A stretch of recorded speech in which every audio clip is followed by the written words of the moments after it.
বাসর ঘরে প্রবেশ করে যে এই বইয়ের ঘুমটা উঠালাম, বউ আমার ছোটখাটো হাতির বাচ্চার মতো সুর করিয়া চিল্লাইয়া বলল, তুই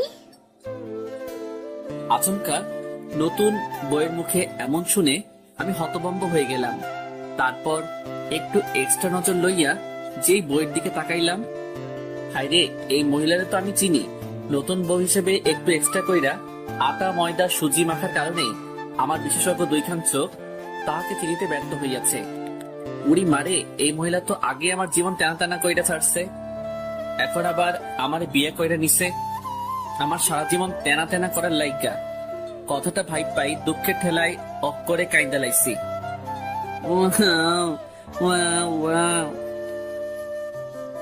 আসলে দুঃখের কথা কি আর কোমরে ভাই, এই মাইয়া আমার এক্স গার্লফ্রেন্ড, নাম রিয়া ওরফে মহিলা শয়তান।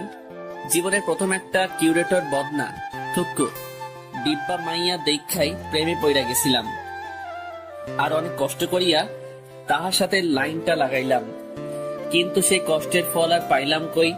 3 মাস এই বজ্জাত বেটির লগে রিলেশন ছিল, আর 3 মাসেই আমার মতো একটা পিচ্চি কিউট বলারে অক করে থাকার কইতে পারবো না।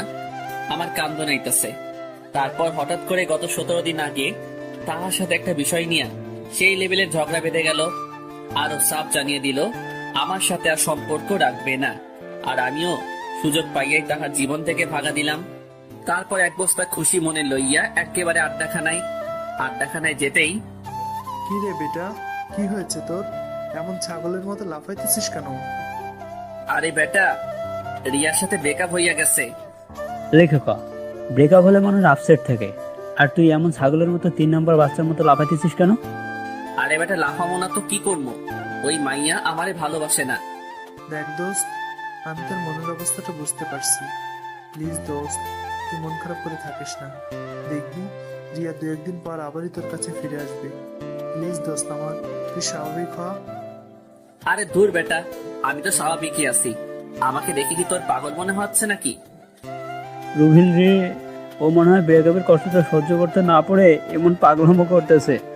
দূর হালারা, তোরা তোদের চিন্তা নিয়ে থাক, আমি গেলাম। কথাটা কইয়াই বাড়ির উদ্দেশ্যে ভাগা দিলাম।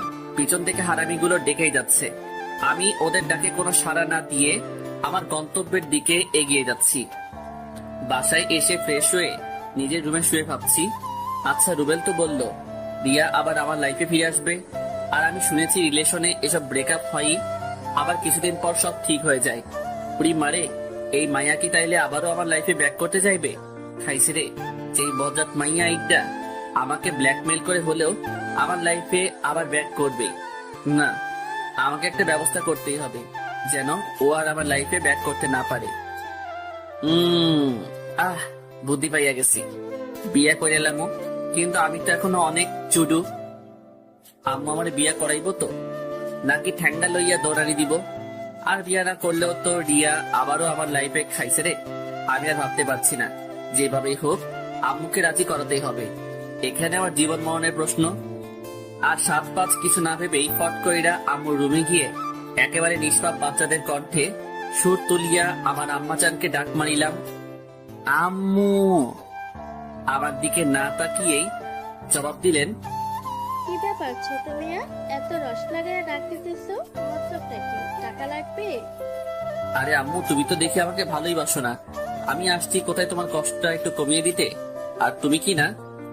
ও মাইয়া, মাইয়া গো, আমার বাঁচান আসছে আমার কষ্ট কমিয়ে দিতে। আমার আব্বা জানরা কষ্ট ভাবে আমার কথাটা বলেন।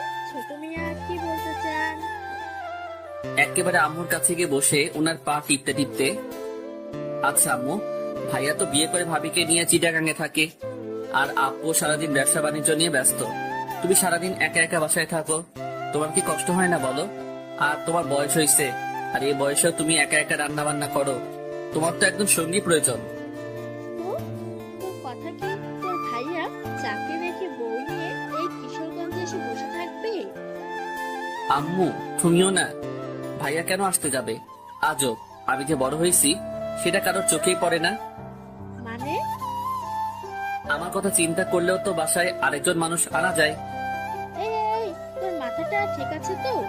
মাত্র অনার্স দ্বিতীয় বয়সে পড়োয়া ছেলে নাকি, ছি ছি ছি। তোর মতো ফাজিলের হাড্ডির লগে কোন বেড়াচার মাইয়া দিব? সারাদিন ফটন ফটন কইরা বেড়াস। আম্মু থাক, আমার ভুল হয়ে গেছে, আর জীবনেও তোমাদের ভালো চাইতে আসবো না। হুম। কথাটা কইয়াই আম্মুর রুম থেকে দ্রুত গতিতে আমার রুমের উদ্দেশ্যে ভাগা দিলাম। দেখ, এত পামটাম মাইরা কোনো লাভ হইল না। রাতে বিছানায় শুয়ে ফেসবুকিং করছিলাম, এমন সময় আম্মু আমার রুমে এসে, কি ব্যাপার ছোট মিয়া, আপনি কি বিজি? না বিজি থাকবো কেন, কিছু বলবা? আসলে আপনার আব্বুর সাথে আপনার বিয়ের ব্যাপার নিয়ে কথা বললাম। উনিও বললেন বাড়িতে একজন মানুষের প্রয়োজন, তাই আমিও ভাবলাম আপনার প্রস্তাবটা রাখা যায়। আম্মু আচ্ছা, তুই কি প্রেম টেম করিস না? একেবারে সেই লেভেলে সাধু সাহিত্যা বললাম। আম্মু তুমি এটা কি বললা? হ্যাঁ, আমি কেন শুধু শুধু প্রেম করতে যাবো? আমি তোমার পছন্দের মেয়েকেই বিয়ে করব, তাই এসব নিয়ে কোনো দিন ভাবিও নাই। হয়েছে, আর ডায়লগ মারতে হবে না। আপা আম্মা একটা প্রেমও করতে পারিস নাই, আর তোর সাথে কোন মাইয়া প্রেম করতে আসবে? তোর মতো ফাজিল ব্যাডারে কোন মাইয়া পছন্দ করবে? দেখছেন নি কারবারটা, আমারে খোটা দিতেছে। এই মহিলা, তুমি আমার আম্মু না হইলে ইচ্ছা মতো এক কাটি কথা শুনাই দিতাম। আম্মু লাগো তাই কিছু কইলাম না। আম্মু এটা কিন্তু বেশি হয়ে যাচ্ছে। হয়েছে, আর ঢং করতে হবে না। আমার একটা বান্ধবী মেয়ে আছে, শুনেছি মেয়েটা খুব লক্ষ্মী। কালকে 12টা থেকে ওখানে যাব, তুই রেডি থাকিস। আম্মু শোনো না, তুমি আব্বুকে নিয়ে দেখে আসো, পছন্দ হলে কথাবার্তা ভাঙা করে আসবা। আমি তোমার পছন্দের মেয়েকে বিয়ে করব, আমি ওকে একটা বারের জন্য দেখতেও চাইবো না। মানে কি, তুই বিয়ে করবি অথচ তুই মেয়ে দেখবি না? আম্মু আসলে আমিও দেখতে চাই আমার আম্মুনিটা কেমন মেয়ে আমার জন্য পছন্দ করে। আমি একেবারে বাসর ঘরেই দেখবো। ভাইরে, তারপর বাসর ঘরে আইসা দেখি ওই মাইয়া আর কেউ না, ওইটাই রিয়ানি। বেশি বাল পাকনামি করতে গিয়া নিজে ধরা খাইয়া গেলাম। কথায় আছে না, অতি চালাকের গলায় দড়ি, যেখানে বাঘের ভয় সেখানেই রাত হয়। তারপর আমি রিয়াকে বললাম, ওই সেরি, তুই শেষমেশ আমার ঘাড়ে চাপলি। বইন রে, আমি তোর কি ক্ষতি করছিলাম? কিল্লাই আমার জীবনটারে তেনা তেনা করবি? আমার কাছে এসে আমার মুখের কাছে আঙুল এনে, ওই হারামজাদা, আমি তোর ঘাড়ে চাপতে যাবো কেন? তুই আমাকে জেনে শুনে বিয়ে করেছিস। আমি কেন যে আম্মুর কথায় রাজি হয়ে গেলাম? একটাবার দেখলাম না কাকে বিয়ে করতে। ওই হারামজাদা, তুই তো আমাকে বিয়ের আগে দেখছিস, আর সেই জন্যই বিয়ের আগে আমার সাথে দেখা করতে চাসনি। আমার ঠেটা পড়ছে। তোর মতো বজ্জাত মহিলারে বিয়া করতে শয়তানের নানি, তুই আগে আমার জীবনটা শেষ কইরা এখন আবার আমারে বিয়া কইরা নিছস। ওই তোর সমস্যাটা কি? হ্যাঁ, আমারে শান্তিতে থাকতে দিবি না? এমন সময় আমাদের দরজায় ঠক ঠক করে কেউ একজন নক করলো। কে? আমি তোমার আম্মা জান, দরজাটা খোলেন। খাইছে রে, আম্মু এই সময় কেন আসলো? আমাদের ঝগড়াঝাটি শুনে ফেললো না তো? আমি মুহূর্তের মধ্যেই এক বালতি দুশ্চিন্তা লইয়া রিয়ার দিকে তাকাতেই দেখি মাইয়া একেবারে অবুঝ বালিকার মতো ইয়া বড় একখান ঘোমটা দিয়া বৈশা আছে। আমি দরজা খোলা মাত্রই আম্মু রুমে ঢুকে, কি ব্যাপার, এত চেঁচামেচি করছিলি কেন? একেবারে সাধু সাইচা বললাম, আম্মু চেঁচামেচি মানে কি বলতেছো সব? ওই এত নেকা সাজা লাগবে না, বল কি করছিস? আম্মুর কাছে গিয়ে ফিসফিস করে, আম্মু নতুন বইয়ের সামনে কি সব আবল তাবল বলতেছো? বাসরাতে কেউ চেঁচামেচি করে? আম্মু আমি নিশ্চিত তুমি আজকে প্রেশারের ওষুধ খাও নাই, বয়স হয়েছে তো তাই এমন ভুলভাল শুনতেছো। একেবারে মক্কেল সাইচ্চা। বাজার, আমি হয়তো ভুল শুনেছি। আচ্ছা, আমি যাচ্ছি। তারপর আম্মু রুম থেকে যেতেই দরজা লাগিয়ে যেই রিয়ার দিকে তাকালাম, দেখি মাইয়া একেবারে পুরো খাট দখল কইরা ঘুমের রাজ্যে আরোহণ করিতেছে। আহ কি মায়াবী চেহারা গো! এই চেহারার দিকে তাকিয়ে নিমিষেই একটা জনম পার করে দেওয়া যায়। আমি ওর কাছে গিয়ে ডাক দিলাম, বউ, বউ গো। কি হইছে? এত রস লাগিয়ে বউ বললে চিল্লাইতেছো কেন? না মানে আমি ঘুমাবো। তো ঘুমাও। না মানে তুমি তো পুরো খাট দখল করে আছো, কই ঘুমামো? বাবুই মুহূর্তের মধ্যেই ফট কইরা একেবারে ওর কাছে গিয়া, বলো না গো সোনা আমার। তুমি চুপচাপ এখন ফ্লোরে বিছানা করে ঘুমিয়ে যাও, কেমন? নয়তো কপালে অনেক দুঃখ আছে। একেবারে কবি কবি ভাব লইয়া। ওগো, তুমি যখন ছিলে গভীর ঘুমে, তখনই তোমাকে দেখিয়ে আমি হাদারাম পড়িয়াছি প্রেমে। শোনো না, বলছিলাম যে আমরা আগের সবকিছু ভুলে গেলে হয় না। চলো না দুজন আবার নতুন করে শুরু করি এক রোমান্টিক প্রেমের ইতিহাস। ওই, তোর এসব ঢংবাজি পকেটে রাখ। একটু আগে আমাকে কি বলছিস? আমি কিচ্ছু ভুলি নাই। ওলে আমার লক্ষ্মীটা, ওইগুলো তো রাগ করে বলছি। আমি তোকে খুব ভালো করে চিনি। কি যেন বলছিলি? আমি শয়তানের নানি। তারপর আমি তোর জীবন টানা টানা করে ফেলছি। তো এখন আমার কাছে কি? বলছিলাম কি, মানে আমাকে এইবারের মতো মাফ করে দেওয়া যায় না? ও হ্যালো, তোকে আমার হারে হারে চেনা আছে বজ্জাত বেটা। না, এখন আর সহ্য করা যাচ্ছে না। আমাকে অপমান করা হচ্ছে। না না না, আমার জন্য এখন আমি আমার পুরো পুরুষ জাতিকে নারীর কাছে ছোট করতে পারি না। ঝগড়া যখন করেছি আরো করব, তবুও আমাদের পুরুষ জাতিকে নারীর কাছে মাথা নত করতে দেব না ইনশাল্লাহ। ভাইরা আমার, চিল্লাইকন ঠিক কিনা? আসলে একটা কথা কি জানিস, কুকুরের লেজ কখনো সোজা হয় না। তেমনি তোদের মতো কিছু মেয়ে আছে যাদেরকে সম্মান দিলে সেটার মূল্য বুঝে না, বরং এটাকে তোরা পুরুষ জাতির দুর্বলতা ভাবিস। দেখ, আমি এই খাটে ঘুমাবো, তোর ইচ্ছে হলে আমার পাশে ঘুমা, নয়তো নিচেও ঘুমাতে পারেন। কথাটা বলার সাথে সাথেই রিয়া ফট কইরা বিছানা থেকে নেমে গিয়ে হাতে ফল কাটা ছুরিটা নিয়ে আমার দিকে এগোতে লাগলো। উড়ি মারে, আমার ডর করতেছে। বাবু, তুমি ফল কাটা ছুরি নিয়ে এদিকে আসতেছো কেন? ছুরিটা আমার গলার কাছে এনে নাম, বিছানা থেকে নাম। আমিও সাথে সাথে ব্যাককেলের মতো বিছানা থেকে নেমে গেলাম। না, আমি তোমার সব কথা শুনবো, তুমি যা বলবো আমি তাই করবো। আমি জীবনেও খাটে ঘুমাবো না, আমারে ছাইড়া দাও। Wow, wow, wow. আমার গলার কাছ থেকে ছুরিটা সরিয়ে মনে থাকে জানো, মাইন্ড ইট। তারপর রিয়া ছুরিটা ওর বালিশের কাছে রেখে নিশ্চিন্তে শুয়ে পড়লো। আর আমিও সুযোগ বুঝছা ঠাস কইরা ছুরিটা আমার হাতে লইয়া একেবারে বাংলা সিনেমার ডিপ জলের মতো হুহু কইরা এক গাঁটটি হাইসা কইলাম, তোরে আজকে খাইছি। সাথে সাথে রিয়া আর কোনো কথা কইয়াই একেবারে হোসাইন বোল্টের গতিতে খেইচ্ছা দৌড়। লে খোকা মাইয়া তো দরজা খুইলা বাইরে চইলা গেছে। ঠোঁটের উপর হাতের আঙ্গুল দিয়া মুখখানা চাইপা ধইরা একটা হাসি দিলাম, যেন মুখে মশা ঢুইকা না যায়। মাইয়া আমারে ডরাইছে। ঠিক তখনই আমার ডান কান একটু ব্যথা অনুভব করায় যেই কানে হাত দিলাম দেখে আম্মুর হাত। আম্মু ছাড়ো, লাগছে তো। এক বস্তা রাগ মাথায় লইয়া, তুই মানুষ হবি না? আম্মু তুমি এটা কি বললা? তাইলে আমি কি ভিনদেশি এলিয়েন নাকি? ওরে খোদা, পৃথিবীতে এত মানুষ থাকতে এই আইটেমটাকে আমার কাছে পাঠাতে হলো। ওই, তুই বৌমাকে মেনে নিচ্ছিস না কেন? প্রবলেমটা কি তোর? এক দিব্যা রহস্য মাথায় লইয়া, মেনে নিচ্ছি না মানে? তোমার বৌমাই তো আমাকে মেনে নিচ্ছে না। আম্মু, আপনি ওনার কথা বিলিভ করেন না। আমাকে একটু ওদের ছুরি দেখিয়ে বলেছে আমাকে নাকি উনি মেরে ফেলবে যদি আমি জোরপূর্বক স্ত্রীর অধিকার দেয়। আম্মু দেখেন, ওনার হাতে এখনো ছুরিটা আছে। সাত, তুই এক্ষুনি এই রুম থেকে যা। যাবো মানে? কই যাবো আমি? আমাকে রুম থেকে ধাক্কা দিয়ে বের করে দিয়েই দরজা লাগিয়ে দিয়ে, তোর যেখানে খুশি যা।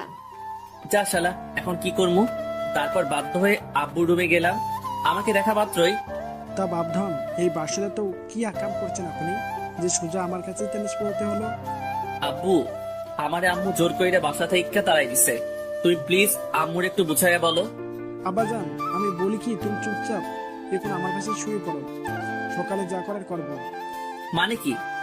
আজকে আমার বাসর রাত। দেখো বাপধন, দেশের ক্ষমতা এখন ছেঁকা ছেঁকার হাতে। আমরা পুরুষ একটু নির্যাতিত হবই, মেনে নে বাপধন, মেনে নে। শেষমেশ কোনো উপায় না পাইয়া আম্মু যখন মোর বউ লইয়া আমারে আব্বুর লগে থুইয়া মনে সুখে ঘুমাই যায়, ফাইটা যায়, বুকটা ফাইটা যায়। এই গানটা গাইতে গাইতে ঘুমাইয়া গেলাম। পরের দিন সকালে ঘুম ভাঙলো কয়েকটা শাড়ির চেঁচামেচিতে। চোখ খুলতেই দেখি এইগুলা কোনো জীবন্ত সার নয়, আমার পরনের হারামি বন্ধু ওরফে ভন্ডুগুলা। কি ব্যাপার, এই সাত সকালে তোরা আমার বাসায় কোন দুঃখে? পরের দিন সকালে ঘুম ভাঙলো কয়েকটা শাড়ির চেঁচামেচিতে। চোখ খুলতেই দেখি এইগুলা কোনো জীবন্ত সার নয়, আমার পরনের হারামি বন্ধু ওরফে ভন্ডুগুলা। কি ব্যাপার, এই সাত সকালে তোরা আমার বাসায় কোন দুঃখে? তোরে কালাইতে আসছি। কেন? আমি কি তোর বইনে লইয়া ভাগা দিছি নাকি? হারামজাদায় একা একা বিয়ে করে নিলে আমাদের একটা বড় জানানোর প্রয়োজন মনে করলি না? ভাইরে, হঠাৎ করে হয়ে গিয়েছে। বিলিভ কর দোস্ত, আমি নিজেই জানতাম না যে তখন আমার বিয়ে। শোন ভাই, তোর এসব ঢপবাজিতে আমাদেরকে গলাতে পারবি না। দে, এখন আমাদের ট্রিটটা দে। লে খোকা, ট্রিট? এটা আবার কি? মাম্মা, এসব ন্যাকামো রাইখা চুপচাপ আমাদের ভলিউমটা দিয়ে দাও, নয়তো নয়তো কি?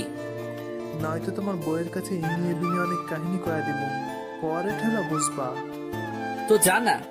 তারপর আমি মনে মনে বললাম, একটাবার চেহারা খান দেখলে এমনিতেই ঠান্ডা হয়ে যাবি। মুহূর্তের মধ্যে দুইটা একেবারে ভিলেনের মতো ভাব লইয়া কইল, আব্বে তোর বউ কই? আমার রুমেই আছে, যাও। 2 মিনিট পর হারামি দুইটা বদনা দুঃখ মনে লইয়া আমার কাছে ফিরিয়া আসিয়া কইল, মামা, কেমনি কি রিয়া তোর বউ? ভাইরে, সবই আমার বাল পাকনামির ফল। তারপর হারামি গুলারের সব কাহিনী খুইল্লা কইলাম। তাহলে এখন কি করবি? রিয়া তোকে মেনেও নিচ্ছে না।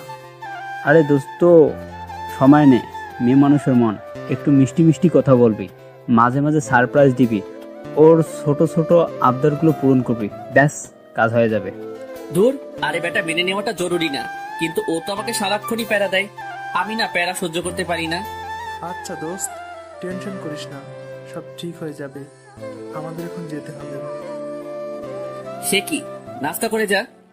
না রে দোস্ত, বড় অপুর শরীরটা অনেক খারাপ, ওনাকে এখন দেখতে যাব। ও আচ্ছা, তাহলে যা। আর আপুর কি অবস্থা সেটা জানাস। তারপর রুবেল আর হাবিব চলে যাওয়ার পর আমি একটু বাইরে হাঁটতে বের হলাম।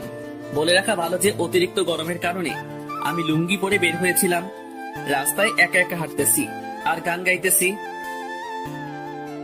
ভালোই ছিলাম আমি হাঙ্গানা কইরা, হাঙ্গা কইরা এখন আমি কান্দি বইয়া বইয়া। এমন সময় পাশে এক ভ্যান চালক ডাক দিয়ে বলল, বাবা, আমার ভ্যানটা ধাক্কা দিয়ে উঠাইয়া দিবা। তাকিয়ে দেখি ভ্যানের একটা চাকা ভাঙ্গায় পড়ে আটকে গেছে। লোকটা মোটামুটি বৃদ্ধ, তাই একা তার পক্ষে এই ভ্যানটা ওঠানোর সামর্থ্য নেই। আমিও একটু মানবতা দেখিয়ে ধাক্কা দিয়ে উঠিয়ে দিলাম। তারপর একটু এদিক ওদিক ঘোরাঘুরি করে যেই বাসায় পৌঁছালাম, দেখে আম্মু ঠ্যাঙ্গা লইয়া আমার দিকে এগিয়ে আসছে। আমিও ফট কইরা আব্বুর পিছনে লুকাইয়া গিয়া আম্মুরে কইলাম, আম্মু আবার কি হইছে?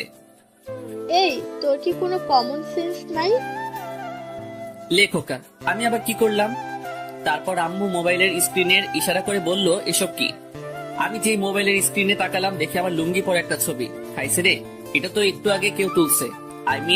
একটু আগে ওই ভ্যান গাড়িটা যখন ধাক্কা দিচ্ছিলাম তখন তুলে নিয়েছে। আর ছবিতে ক্যাপশন দিয়েছে, বিয়ের রাত পার না হতেই ভ্যান চালকের খাতায় নাম লিখালেন এক যুবক। কেমনটা লাগে? এই কামটা কেডা করলো? এই হারামজাদা, আমি কি তোকে কোনোদিন কোনো কিছুর অভাব দিয়েছি? তুই কি জন্য ভ্যান গাড়ি চালাতে গেলি? উফ, তুই আমার মান সম্মান কিছু রাখলি না। আব্বু, বিশ্বাস করো, আমি ভ্যান গাড়ি চালাই নাই। তারপর সকালের ঘটনা পুরোটা খুলে বললাম। সবই বুঝলাম, কিন্তু এই কাজটা করলো কে? আমিও তো ওইটাই ভাবছি। আব্বু, এটা আপনার ছেলেরই কাজ। যেন এই নিউজ দেখে আমার ফ্যামিলি অপমানিত হয়, সেই জন্য এই কাজ করছে। ওরে খোদা, আমি কই যাবো? নিজের সম্মান কোন বলতে ধুলাই মিশাইতে চাই? আমি এত কিছু বুঝি না, তোকে কতবার মানা করছি লুঙ্গি পইরা বাহিরে বের না হতে। এখন এই নিউজ যে ভুল, এটা সবার কাছে প্রমাণ কর, নয়তো এই বাসার জায়গা নেই, ভ্যান চালায় খাবি। আচ্ছা। তারপর রুবেলকে কল দিলাম। কি রে বেটা, ভ্যান চালায় কত ইনকাম করলি? দেখ ভাই, আমি একদমই ফানি মোডে নাই। প্লিজ তুই তাড়াতাড়ি আড্ডাখানায় আয়। আচ্ছা, আসতেছি। আর হাবিবকেও নিয়ে আসবি। তারপর সোজা আড্ডাখানায় গিয়ে 3 হারামি এক হইলাম। আচ্ছা, মূল কাহিনীটা একটু বলতো। তারপর আমি ওদেরকে সব কাহিনী খুলে বললাম। সবই বুঝলাম, কিন্তু এই কাজটা কি করেছে সেটা আগে আমাদের জানতে হবে। আর আইডিটা তো ফেক, হ্যাক করা ছাড়া কোনো উপায় নেই। প্লিজ ভাই, যেইভাবেই হোক আমাকে বাঁচা। আচ্ছা, আমি আমার ফ্রেন্ডকে আইডি লিঙ্কটা দিচ্ছি। ও অনেক ভালো হ্যাকার। আশা করি আইডিটা হ্যাক করতে পারলেই সব সমস্যার সমাধান করা যাবে। তারপর রুবেল তার ফ্রেন্ডকে আমাদের সমস্যা খুলে বলে। তারপর আইডি লিঙ্কটা ওকে দিয়ে দিল। প্রায় 2 ঘন্টা পর রুবেলের ফ্রেন্ড জানালো আইডিটা হ্যাক করতে সক্ষম হয়েছে। তারপর রুবেলের কাছে আইডির ইমেল অ্যাড্রেস আর পাসওয়ার্ড পাঠালো। আমরা আইডিটাতে লগ ইন করে যা দেখলাম তা দেখার জন্য আমরা কেউই প্রস্তুত ছিলাম না। এ কি, এই আইডিটা তো কামরুলের। কামরুল হচ্ছে রুবেলের চাচাতো ভাই। কি কামরুল্লাহ এই কাম করছে? হালারে আইজা কুইটা লাগাম। আচ্ছা দোস্ত, আগে মাথা ঠান্ডা কর, রুমাইল্লারে সার্চ করতেছি।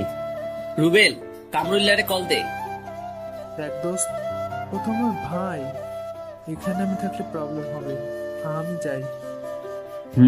রুবেল ঠিক বলেছে। তাছাড়া রুবেল আমাদের সাথে থাকলে ওকে আমরা কিছুই করতে পারবো না। আমি এত কিছু বুঝি না, তুই কামরুল্লাহরে এখনই এখানে হাজির কর।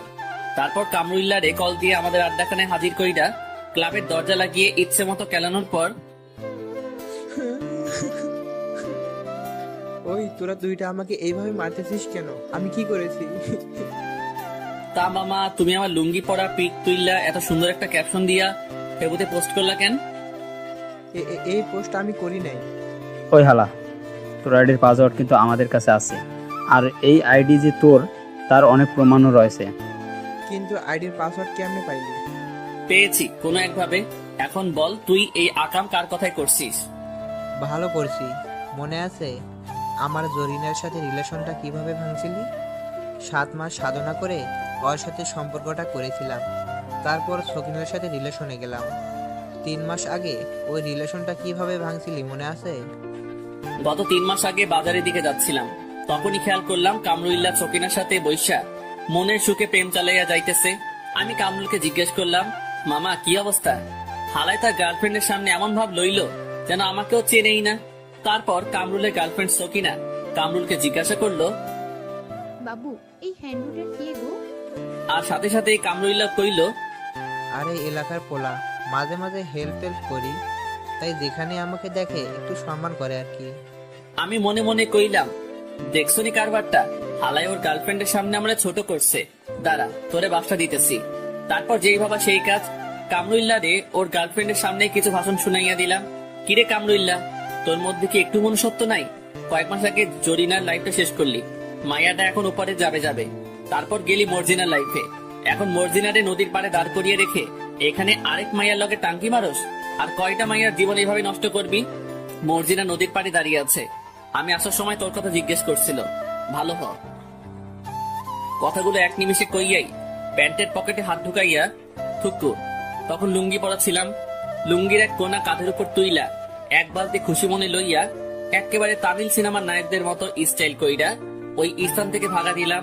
আর ততক্ষণে কামরুল আর সকিনার প্রেম কাহিনী ইতিহাসের স্মৃতির পাতায় স্থান করিয়া লইল। দেখ ভাই, ওই ঘটনার জন্য আমি সত্যি লজ্জিত, কিন্তু হালা তুই আমারে সবার কাছে এইভাবে ছোট করতে পারলি? তুই তো আমার ল্যাংটা কালায় দোস্ত ছিলি, তুই একটা মাইয়ার জন্য আমার উপর প্রতিশোধ নিতে পারলি? আসলে আমি এই কাজটার প্রতিশোধ নেওয়ার জন্য করি নাই, আসলে তোর বউ রিয়ার কথায় আমি এই কাজটা করেছি। রিয়ার কথায় তুই সাদকে এইভাবে ছোট করতে পারলি? ওই হারামজাদা, রিয়া তোরে কত টাকা দিয়েছে? আজব, টাকার জন্য কেউ এসব করে নাকি? রিয়া বলছে এই কাজটা করতে পারলে ফুলকুশির সাথে আমার লাইনটা করিয়ে দেবে, তাই করেছি। কামরুল্লার মুখে এই কথাটা শোনা মাত্রই আর এক মুহূর্ত দেরি না কইরা আমি আর হাবিব আবারও আধা ঘন্টা এই হালারে কেলাইলাম। তারপর ওর গুলটুমার্কা চেহারাটার কয়েকটা ছবি তুইলা ওর এই আইডিতেই, যে আইডিতে আমার লুঙ্গি বড় ছবিটা পোস্ট করেছিল, ওর ছবিগুলো পোস্ট কইরা ক্যাপশন দিলাম, সাদ ভাইয়ার নামে মিথ্যা গুজব ছড়ানোর পর আমার বর্তমান অবস্থা। তারপর কয়েক বস্তা রাগ মাথায় লইয়া বাসার উদ্দেশ্যে রওনা হলাম। না, রিয়াকে আজকে একটা শিক্ষা দিয়েই ছাড়বো, হারামজাদি বহুত বাইরে গেছে। তারপর বাসায় প্রবেশ করে যেই আমার রুমে ঢুকলাম, রিয়ারে দেখা তো ভাই আমি অফ করে কাইত হইয়া গেছি। ভাইরে, আমার পছন্দের কালার ব্ল্যাক কালারের শাড়ি পরছে, তার উপর আবার হাতে লাল চুড়ি, খোলা চুল, গায়ে নুপুর। এই ভাই, এই মাইয়াকে আমার ক্লাস খাওয়াইতে মাইরা লইবনি? রিয়াকে দেখা মাত্রই আমার বস্তার বস্তা রাগ মুহূর্তের মধ্যেই রকেট বিহীন মঙ্গল গ্রহে ভাঙা দিল। তারপর গান গাওয়া শুরু করলাম। আখ খেতে ছাগল বন্দি, জলে বন্দি মাছ, নারীর প্রেমে পুরুষ বন্দি, ঘোড়ায় 12 মাস। ও কি গো, আমার মন ভালা না। এই কুখ্যাত গানটা গাইতে গাইতে একেবারে ছাদে চলে আসলাম। ছাদে বসে গল্প লিখছিলাম, এমন সময় রিয়া এসে বলল, কি মিস্টার, খাবেন না? আচ্ছা ভাই, তুই চাষটা কি বলতো? মানে কি, আবারও ঝগড়া করবা? ভাই, তোর প্রবলেমটা কি? তুই কামরুল্লারে দিয়া আমার এমন ব্যাড পিক ফেসবুকে তো পাবলিশ করলি কেন? আপলোড করছি, ভালো করছি, আরো করবো। তুই কি যেন বলছিলি? আমি তোর জীবন তেনা তেনা কইরা দিচ্ছি। এখন বুঝবি কত ধানে কত চাল। প্যারা যে কি সেটা টের পাবি।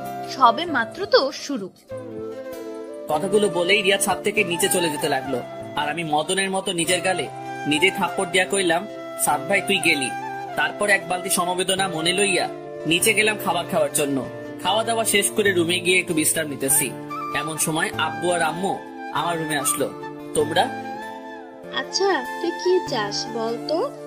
তখন তো বিয়ের জন্য পাগল হয়ে গিয়েছিলি, এখন বৌমাকে মেনে নিচ্ছিস না কেন? আম্মু সত্য বলতেছি, আমি রিয়াকে মেনে নিলেও ও আমাকে মেনে নিচ্ছে না। কি?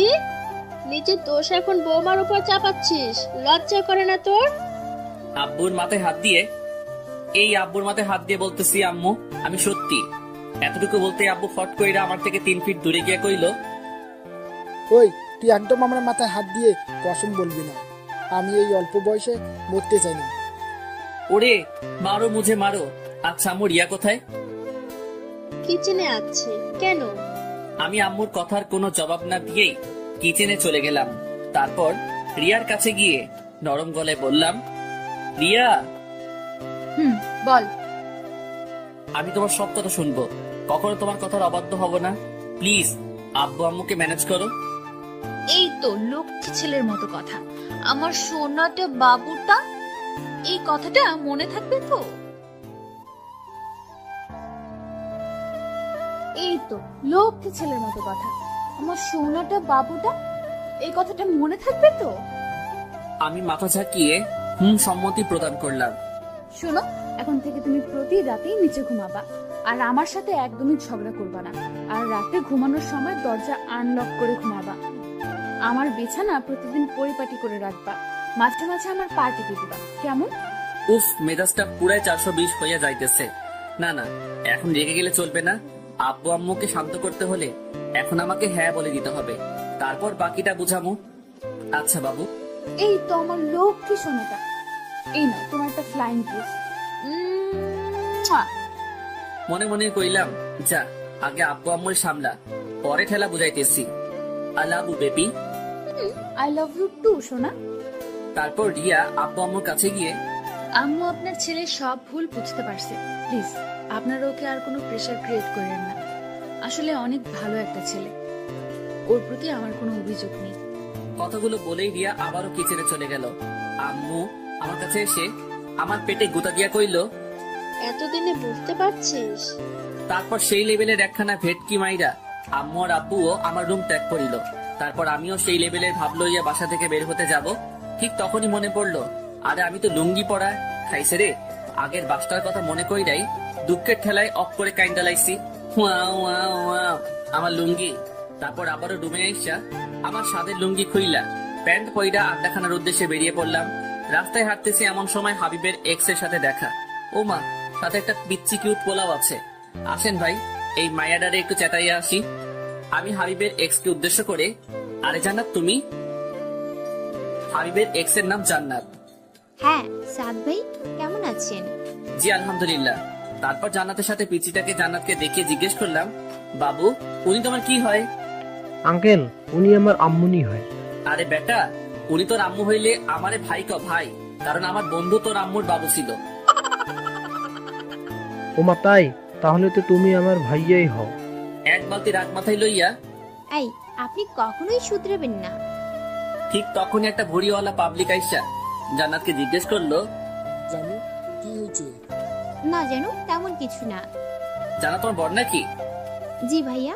আর হ্যাঁ, আমার বর মোটেও আপনার ফ্রেন্ডের মতো না। আমাকে একটু অবহেলা করে না, সবসময় ছায়ার মতো আমার সাথে থাকে। ও হাগু করতে গেলেও সাথে যায় নাকি? কথাটা কইয়াই খেচ্ছা দৌড়, আর পিছন থেকে জান্নাত ঝড়ের বেগে গালাগাল দিয়ে যেতে লাগলো। তোর কপালে বউয়ের আদর নেই। তোর বউ তোরে দিয়ে ঘরের কাজ করাবে, আর আমি কুত্তা ইতর। সব কথাগুলো মিলায় নিস। একটু দাঁড়াইয়া কইলাম, তাতেও সমস্যা নাই, তোমারটার মতো অমন ভুড়িওয়ালা না হইলেই হয়। কথাটা কইয়াই আবার দৌড় লাগাইলাম। প্রায় 3.5 মিনিট দৌড়ানোর পর আড্ডাখানায় পৌঁছালাম। কি রে বেটা, এমন ভাবে হাঁপাচ্ছিস কেন? আরে বেটা বলিস না, আসার সময় হাবিবের এক্স এর সাথে দেখা, তারই একটু চেতাইয়ে আসলাম। হাবিবের এক্স এর কথাটা বলতেই লক্ষ্য করলাম হাবিবের মুখটা একটু মলিন হয়ে গেল। হাই রে, বেচারা হয়তো ইমোশনালি আপসেট হয়ে গেছে। হাবিবের পাশে বসে ওর পিঠে হাত বুলাতে বুলাতে, দোস্ত প্লিজ মন খারাপ করিস না, দেখিস তোকে জান্নাতের থেকে অনেক ভালো মেয়ে বিয়ে করাবো। আরে বেটা, আমি আমার জন্য আপসেট হই নাই, তাতে সে জান্নাতের বরের কথা। বেচারা কত কষ্টে না জানি আছে। কি ভাবলাম আর কি হইল। তারপর হারামিগুলোর সাথে কিছুক্ষণ আড্ডা দিয়ে সন্ধ্যায় বাসায় ফিরলাম। রুমে বসে ফেসবুক করছিলাম, এমন সময় রিয়া রুমে এসে বলল, বাবুল, এবার লক্ষ্মী ছেলের মতো আমার বিছানা করে ফেলো তো। জি আমাকে বলছেন? ওই হারামজাদা, কথা কানে যায় না, বিছানা কর, নয়তো আন্টিকে উল্টা পাল্টা বলে তোকে বাস খাওয়াবো। তুই সবসময় আম্মুর কাছে এমন মিথ্যা বলে আমাকে বকা খাওয়াও? বেশ করি, এখন চুপচাপ আমার কথা শোন, নয়তো কপালে শনি আছে। আপনি চা, আম্মুকে নিয়ে আয় দেখি আম্মু কি করতে পারে। কি ব্যাপার, তুই আমাকে ভয় পাচ্ছিস না কেন? আমি টেবিলের উপর থেকে মোবাইলটা আমার হাতে নিয়ে ভিডিও রেকর্ডটা সেভ করলাম। হয়তো এবার তুই পাবি। তুই এতক্ষণ আমার কথা ভিডিও করছিলি? জি ম্যাম, আপনার সব কাহিনী আমার এই মোবাইলটাতে রেকর্ড হয়ে গেছে। ইয়ে মানে, তুমি কিন্তু এটা ঠিক করো নাই। আমি তো তোমার সাথে ওসব মজা করে করতাম। আচ্ছা বাবু, তাহলে এখন আমিও মজা করে আম্মুকে এই ভিডিওটা দেখাই গিয়ে। কথাটা বলেই বিছানা থেকে উঠে আম্মু রুমের দিকে যাওয়ার জন্য যেই পা বাড়ালাম, তখনই রিয়া আমার হাত চেপে ধরে। প্লিজ অমনটা করো না, উনি আমাকে খারাপ ভাববে। ও মা, তাহলে আমাকে যখন খারাপ ভাবে তখন কি আমার কষ্ট হয় না? প্লিজ আমাকে মাফ করে দাও, আমি তো তোমার বউ। তুমি কি আমাকে সবার কাছে ছোট করতে চাও? আমি রিয়ার একেবারে কাছে গিয়ে ওর গালে আঙুল দিয়ে স্পর্শ করে, আচ্ছা সোনা, এই ভিডিওটা কাউকে দেখাবো না, কিন্তু এখন থেকে আমি যা বলবো তোমাকে তাই করতে হবে। আর তুমি এখন থেকে নিচে ঘুমাবা। এবার লক্ষ্মী মেয়ের মতো আমার পাটা টিপে দাও তো। দেখো, এটা কিন্তু একদম ঠিক হচ্ছে না। তাহলে ভিডিওটা দেখাই গিয়ে। আরে অমন করো কেন? আচ্ছা দিচ্ছি তো। আহ, সুন্দরী মাইয়ার হাতে পা টিপানোর মজাই আলাদা। উফ, প্রচুর ভাল লাগছে। এমন রুমে আম্মু এসে, এই, তোর কি কোনো বুদ্ধি শুদ্ধি নাই? নতুন বইয়ের হাতে পাটি পাচ্ছিস? আরে আম্মু তুমি আর বইলো না, তোমার বৌমাকে এত করে বললাম যে তুমি নতুন বউ, আমার পা টিপলে কেমন দেখায়। বেচারির একটাই কথা, আপনি আমার বর, আপনার খেদমত করা আমার দায়িত্ব, তাই জোর করেই এখন আমার পা টিপে দিচ্ছে। একটু লজ্জা লজ্জা ভাব লইয়া বললাম, আসলে আম্মু, তোমার বৌমা আমাকে বড্ড বেশি ভালোবাসে, খুব ভাগ্য করে ওকে পেয়েছি। কথাগুলো বলার সময় লক্ষ্য করলাম রিয়া রাগের ঠেলায় দাঁতে দাঁত কামড়াচ্ছে। দেখতে হবে না মেয়েটা কার? আচ্ছা তাহলে এখন খেতে আসো। আচ্ছা আম্মু, তুমি যাও, আমরা আসতেছি। আম্মু রুম থেকে যেতেই, তুই আমার দিয়ে পড়তে পাইলি? তুই একদমই ভালো না, খুব পচা। আমার মান সম্মান কিছুই রাখলো না। লে খোকা, তুই আমার পা টিপ্পা দিছিস, এতে আবার মান সম্মান যাবে কেন? বিয়ার পর প্রত্যেকটা মেয়ের দায়িত্ব তার স্বামীর পা টিপে দেওয়া। ভাইরা আমার, চিল্লা এখন ঠিক কিনা? তুই সারা জীবন এমন হিংসুটেই থাকবি। কথাটা কইয়াই রিয়া খাওয়ার জন্য খাবার টেবিলের উদ্দেশ্যে রুম থেকে বেরিয়ে যেতে লাগলো। চেতিস না বইন, আমি হাসা কথাই কইছি। এই যে পাঠকগণ, আপনারা একটু বইয়া জিরাইয়া লন, আমি খাইয়া আইতাছি। আর হ্যাঁ, আজকে খাওয়ার জন্য আপনাদের সাধবো না, অন্য একদিন খাওয়া মনে। এই কথাটা আমি মনে মনে কইতাছি, আপনারা শুনেন না কেমন? বাল খাওয়ামো আপনাগরে। এত পাবলিক খাওয়াইলে আমার আব্বাজানের পকেট ফাঁকা হইয়া যাইব। তারপর খাওয়া দাওয়া শেষ কইরা রুমে আসতেই রিয়ারে কইলাম, বাবু, আমার বিছানাটা করে দাও তো। রিয়া একবারটি রাগ লইয়া যে আমার দিকে তাকাইলো, তখন আমিও মোবাইলটা নাড়াচাড়া কইরা তাকে দেখানো মাত্রই এক বদনা সমবেদনা আর এক বালতি রাগ মাথায় লইয়া বিছানাটা কোনোভাবে করেই সে নিচে বিছানা করে শুয়ে পড়লো। তারপর আমিও খুশিতে গদগদ করতে করতে কখন যে ঘুমিয়ে পড়লাম নিজে জানি না। রাত প্রায় 2টা, অকারণেই ঘুমটা ভেঙে গেল। হঠাৎ করেই কেন যেন রিয়ার দিকে আমার চোখটা আটকে গেল। মনের মধ্যে অজানা এক শিহরণে ভেতরটা কেমন যেন কেঁপে উঠলো। চারিদিকে শুনশান নীরবতা। সত্যি কথা বলতে আমাদের এই রাতটা আমাদের ব্রহ্মাকেও অন্যরকম রূপ ধারণ করে দেয়।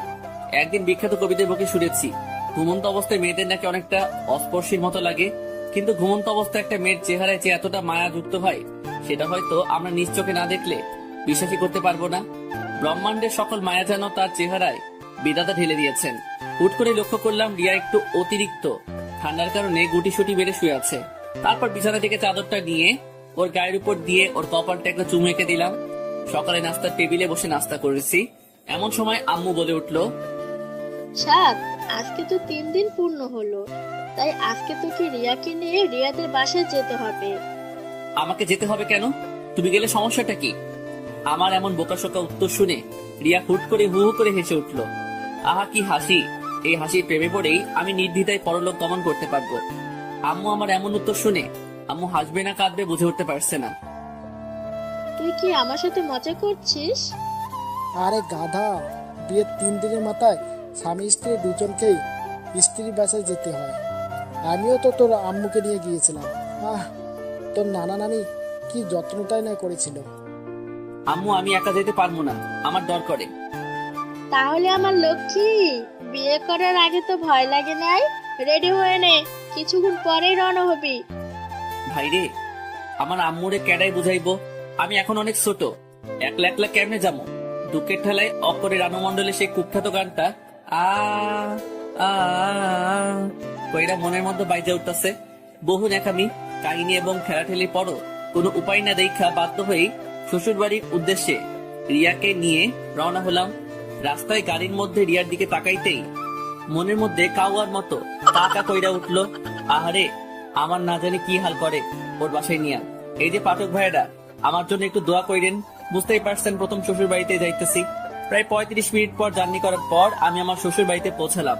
আহা, শ্বশুর বাড়িতে প্রবেশ করা মাত্রই মনটা একেবারে ফুরফুরা হইয়া গেল। আরে ভাও, কত যে আটাবতী, ময়দাবতী আর রূপবতী তরুণী ঝাঁক এখানে বিরাজ করিতেছে। উফ, আমি নাকি আমার শ্বশুর বাড়িতে আসতে গিয়ে এত ভয় পাচ্ছিলাম। কত বড় হাদারাম আমি। মনটাই কইতেছে মাহফুজুর রহমানের গান ফুল ভলিউম দিয়া শুই না, তার প্রতিশোধ নেই। কিন্তু ভাই, নিজের উপর প্রতিশোধ নিতেও কেমন যেন মায়া আছে। তাই আর কিছু না কইরাই আমাদের জন্য পরিপাটি করে রাখা রুমটাতে প্রবেশ করলাম। কিছুক্ষণ বিশ্রাম নেওয়ার পরই এক গাঁটটি মহিলা থুক্কু যুবতী মাইয়া আইসা আমার চারিপাশে ঘ্যান ঘ্যান করিতে লাগিল। আহ, মায়াগুলো এক একটা কিউরেটর বদনা, ধুরু খুশি ঠেলায় আবল তাবল কয়ে লাইতেছি। মায়াগুলো এক একটা কিউরেটর ডিব্বা। আহ, দেখলেই পরানটা জুড়াই যায়। এই ঝাঁক থেকে অনায়াসে 2-4টা গার্লফ্রেন্ড বাইসা লয়ন যাইব, কিন্তু আমি তো বিয়া করে লাইছি, তাই গার্লফ্রেন্ড লওয়া হইল না। তারপর শালিকাগুলোর সাথে কিছুক্ষণ আড্ডা দিয়া দুপুরে খাবার খাইয়া সেই আমার বিখ্যাত কাপড় লুঙ্গি পইরা একটু এক্সট্রা কইরা জামাই জামাই ভাব লইয়া শালিকাদের সাথে ঘুরতে বের হলাম। তারপর বেশ কিছুক্ষণ ঘুইরা টুইরা আবারও রিয়ানির কাছে ফিরে আসলাম। দেখি মহারানী আমার মনের শখে ঘুমাইতেছে। আমি আস্তে আস্তে রিয়ার কাছে গিয়ে ওর গালে হাত দিয়ে স্পর্শ করতেই ফট কইরা রিয়া উঠে বসেই, এই, তুই আমাকে টাচ করলি কেন? তোর মতলবটা কি? লে কুকা, তুমি না ঘুমিয়েছিলা? কি? তার মানে তুই আমার ঘুমের সময় আমার অসহায়ত্বের সুযোগ নেস? তুই আমার এত বড় সর্বনাশ কেমনে করলি? বিশ্বাস করো বইন, আমি তোরে কিচ্ছু করি নাই। তোর বিশ্বাস না হইলে পাঠকগণকে জিজ্ঞেস কর। যা শালা, করোনা ভাইরাসের কারণে 3 ফুট দূরত্ব বজায় রাখার কথা শুনেছি, কিন্তু 4 ফুট দূরত্ব কেন? রিয়া ঠাস কইরা বালিশ দিয়া আমার মাথায় মাইরা, তোর গবেষণা নিয়ে তুই থাক, আমি গেলাম। কথাটা কইয়াই রিয়া রুম থেকে ভাগা দিল। আর আমিও দুঃখের ঠেলায় চুপচাপ বিছানায় শুইয়া রানু মন্ডলের গানটা শুনতে শুনতে ঘুমাইয়া গেলাম। সন্ধ্যার দিকে রিয়ার ডাকে ঘুম ভাঙলো। এই শুনছো? বলো। রিয়া আমার পাশে বসে আমার মাথায় হাত বুলাতে বুলাতে, লক্ষ্মী আমার, ওঠো। কি ব্যাপার? মাইয়ার মতলবটা কি? হুট কইরে এত চেঞ্জ? তুমি ঠিক আছো তো? শোনা, আমি ঠিক আছি। তুমি ফ্রেশ হয়ে একটু বাইরে আসো, আমার নানু আর মামা মামি এসেছে তোমাকে দেখার জন্য। দেখছো নি কারবারটা? আচ্ছা তুমি যাও, আমি আসতেছি। আরে তুমি ফ্রেশ হয়ে আসো তো, আমি তোমাকে নিয়েই যাব। তারপর আমি ফ্রেশ হয়ে আসতেই ও আমার হাতে ধরে এমন ভাবে আমাকে ওর নানু আর মামা মামির সামনে নিয়ে গেল যেন এই দুনিয়াতে আমাদের মতো এত সুখী দম্পতি আর একটাও নাই। আমি ওনাদের সামনে গিয়ে সালাম দিলাম। সবাই আমার সালামের উত্তর দিয়ে আমাকে নানান প্রশ্ন করতে শুরু করলো, আর আমিও হাদারামের মতো ওনাদের বিরক্তিকর প্রশ্নের উত্তর দিয়ে যাচ্ছি। তারপর ওনাদের সাথে কথা শেষ করে রুমে এসে বিশ্রাম নিচ্ছিলাম। এমন সময় রিয়া এসে বলল, বাবুই চলো, খাবার টেবিলে তোমার জন্য সবাই অপেক্ষা করছে। তারপর সোজা খাবার টেবিলে গিয়ে বসলাম। তা বাবা, তোমার এখন কোনো অসুবিধা হচ্ছে না তো? না না আব্বা, কোনো অসুবিধা হচ্ছে না। দেখো বাবা, রিয়া হয়তো একটু রাগী, কিন্তু ওর মনটা অনেক ভালো।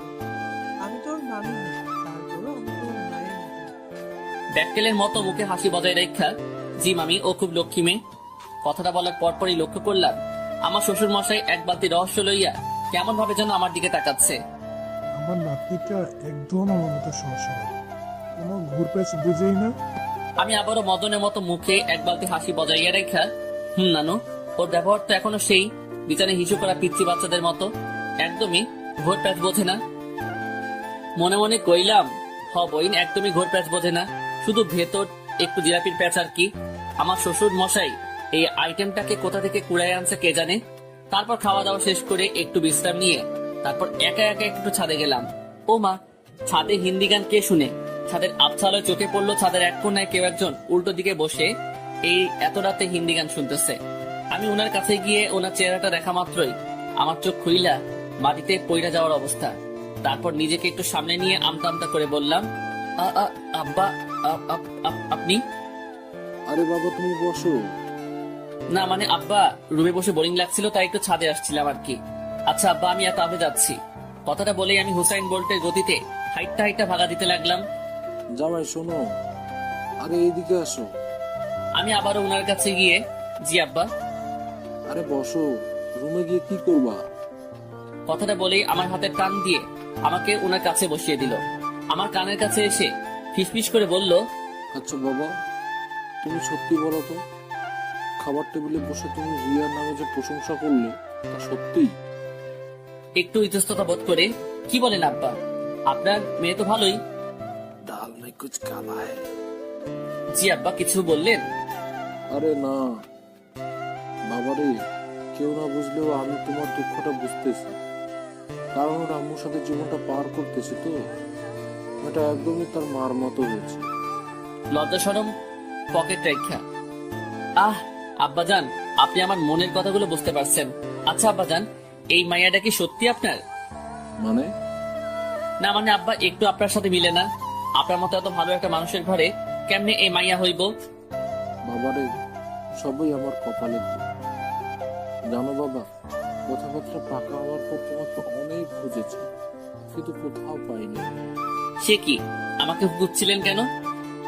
দেখো, আমি একটা পুরুষ মানুষ হই আর একটা পুরুষের জীবনে কেমন যাই না শুই না ধ্বংস হতে দেই, তাই তোমাকে খুঁজছিলাম আগামী সতর্ক সংকেত জানানোর জন্য। কিন্তু বাপরে, তোমার কপালটাই খারাপ। আচ্ছা বাবা, বাদ দেন, যা হবার তা তো হয়ে গেছে। আপনি যখন আমার শাশুড়ি আমার সাথে জীবনটা পার করতে পেরেছেন, তাহলে আমাকেও পারতেই হবে। সিগারেটের প্যাকেট থেকে একটা সিগারেট বের করে আমাকে রিয়ার আব্বু দিয়ে বলে, এই নাও বাবা, সিগারেট খাও। আচমকা শ্বশুর আব্বার মুখে সিগারেট খাওয়ার কথা শুই না আমি কয়েক সেকেন্ডের জন্য হার্ট অ্যাটাক কইরা মরতে মরতে গিয়েও বেঁচে গেলাম। না না আব্বা, আমি এসব খাই না। আরে বাবা, লজ্জা পেও না তো। আমি জানি এই বয়সে বিড়ি খাওয়া একটা প্যারা থাকে। আমিও তোমার মতো প্রথম দিন শ্বশুর বাড়িতে গিয়ে বিড়ি খাইতে পারিনি। না, দুইটা মুখ না। বাপরে, এমন শ্বশুর মশাই থাকলে বাল আর বইয়ের আদর লাগতো না। কথা কন, ঠিক না বেঠিক? আমি মুখে বিড়ি নিতে শ্বশুর মশাই লাইটার নিয়ে আমার বিড়িতে আগুন জ্বালিয়ে দিল। তারপর আমার পরনে শ্বশুর মশাই নিজেও একটা বিড়ি ধরাইয়া ঘুম টানতে লাগলো। আহা, শ্বশুর আর জামাই বৈশা একলগে বিড়ি খাওয়ার মজাই আলাদা। দুই ভাই থুকু, দুই জামাই শ্বশুর মিল্লা বিড়ি টানতাছি। এমন সময় হঠাৎ করে দেখি আমার শাশুড়ি আম্মা, রিয়ার নানু, রিয়ার মামি আর রিয়া আমাদের সামনে এসে হাজির। এসব কি? উড়ি মারে, বেশি বাল পাকনামি করতে গিয়া ধরা খাইয়া গেলাম। এখন কি করবো? দুই ভাই থুকু, দুই জামাই শ্বশুর মিল্লা বিড়ি টানতাছি। এমন সময় হঠাৎ করে দেখি আমার শাশুড়ি আম্মা, রিয়ার নানু, রিয়ার মামি আর রিয়া আমাদের সামনে আইসা হাজির। এসব কি? উড়ি মারে, বেশি বাল পাকনামি করতে গিয়ে ধরা খাইয়া গেলাম। এখন কি করবো? শ্বশুর মশাইয়ের দিকে তাকাতেই দেখি উনি একেবারে অবুঝ পোলা পাইনের মতো চুপচাপ বইসা আছে আর হাতের সিগারেটটাও উধাও।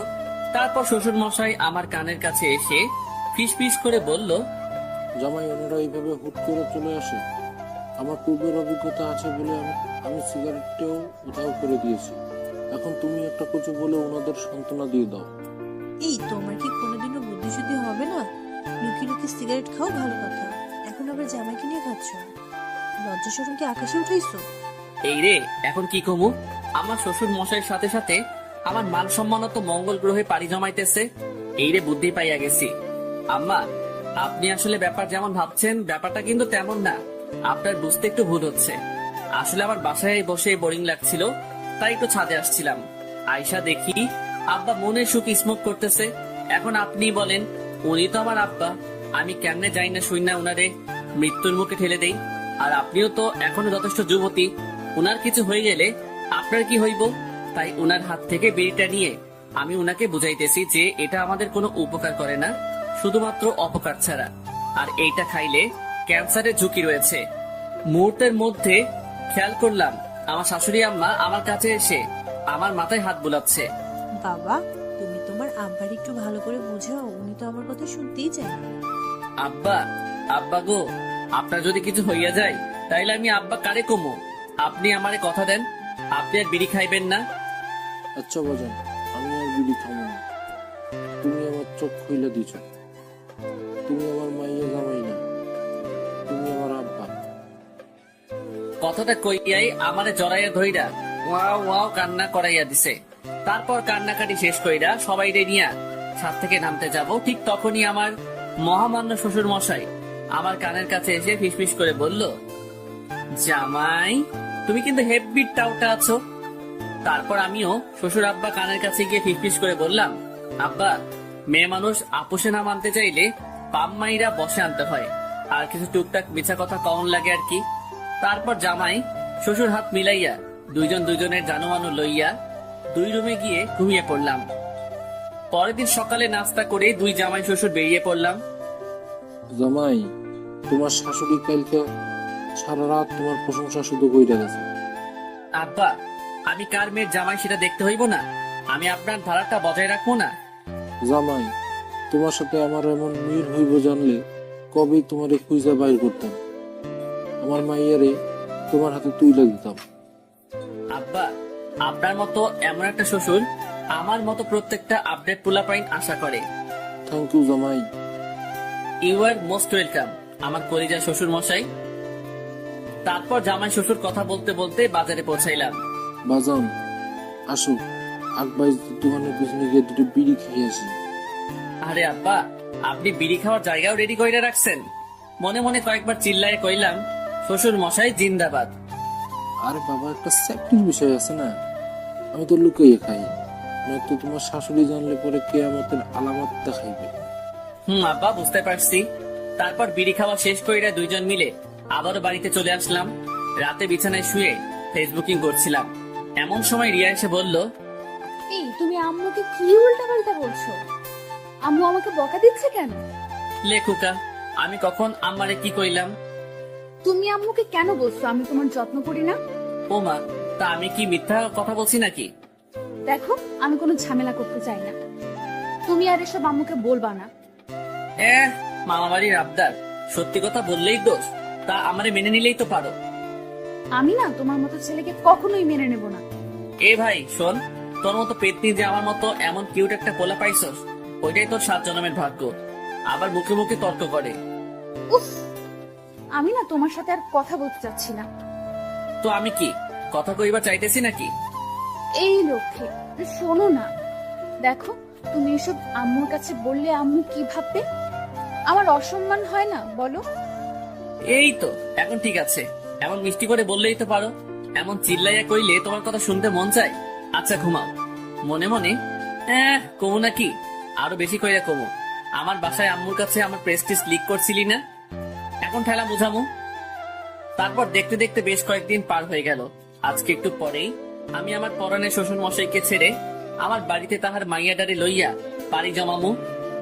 বাজান, তোমারে খুব মিস করব, সময় পেলে তোমার আব্বার কাছে চলে আসবা। আব্বা গো, আমিও আপনাকে খুব মিস করব। ভালো থাকবেন আর নিজের শরীরের যত্ন নিবেন। তারপর সবাইকে বিদায় জানিয়ে শ্বশুর বাড়ি থেকে আমার বাড়ির উদ্দেশ্যে রওনা হলাম। বাড়িতে পৌঁছে ফ্রেশ হয়ে কিছুক্ষণ বিশ্রাম নিয়ে আবারও আড্ডাখানায় গিয়ে যোগ দিলাম। আড্ডাখানায় যেতেই, কি রে মাম্মা, শ্বশুর বাড়ির খাবার খেয়ে তো মোটা হয়ে গেছিস। আরে বেটা, শ্বশুর বাড়িতে যেই যত্নটা করছে, আগে জানলে ল্যাংটা কালে বিয়ে করে নিতাম। বলিস কি মামা? কমু না। বুঝতে পারছি, ওই ছাড়া খায়া ফিট হয়ে গেছস। এ বেটা, আমার কি তোর ব্যাককেল মনে হয় নাকি? বউকে আরো উল্টো বাস দিয়ে আনছি। এখন আমার বাসায় গিয়ে দেখবি বউ আমার একেবারে তারের লাহান। সোজা হইয়া গেছে। হয়েছে, তোর চাপা রাখ, দেখমু গিয়ে কেমন সোজা করছস। তারপর হারামিগুলোর সাথে কিছুক্ষণ আড্ডা দিয়ে রাতে বাসায় ফিরলাম। তারপর রাতের খাবার শেষ করে রুমে আসতেই, স্যার, তোমাকে আমার কিছু বলার ছিল।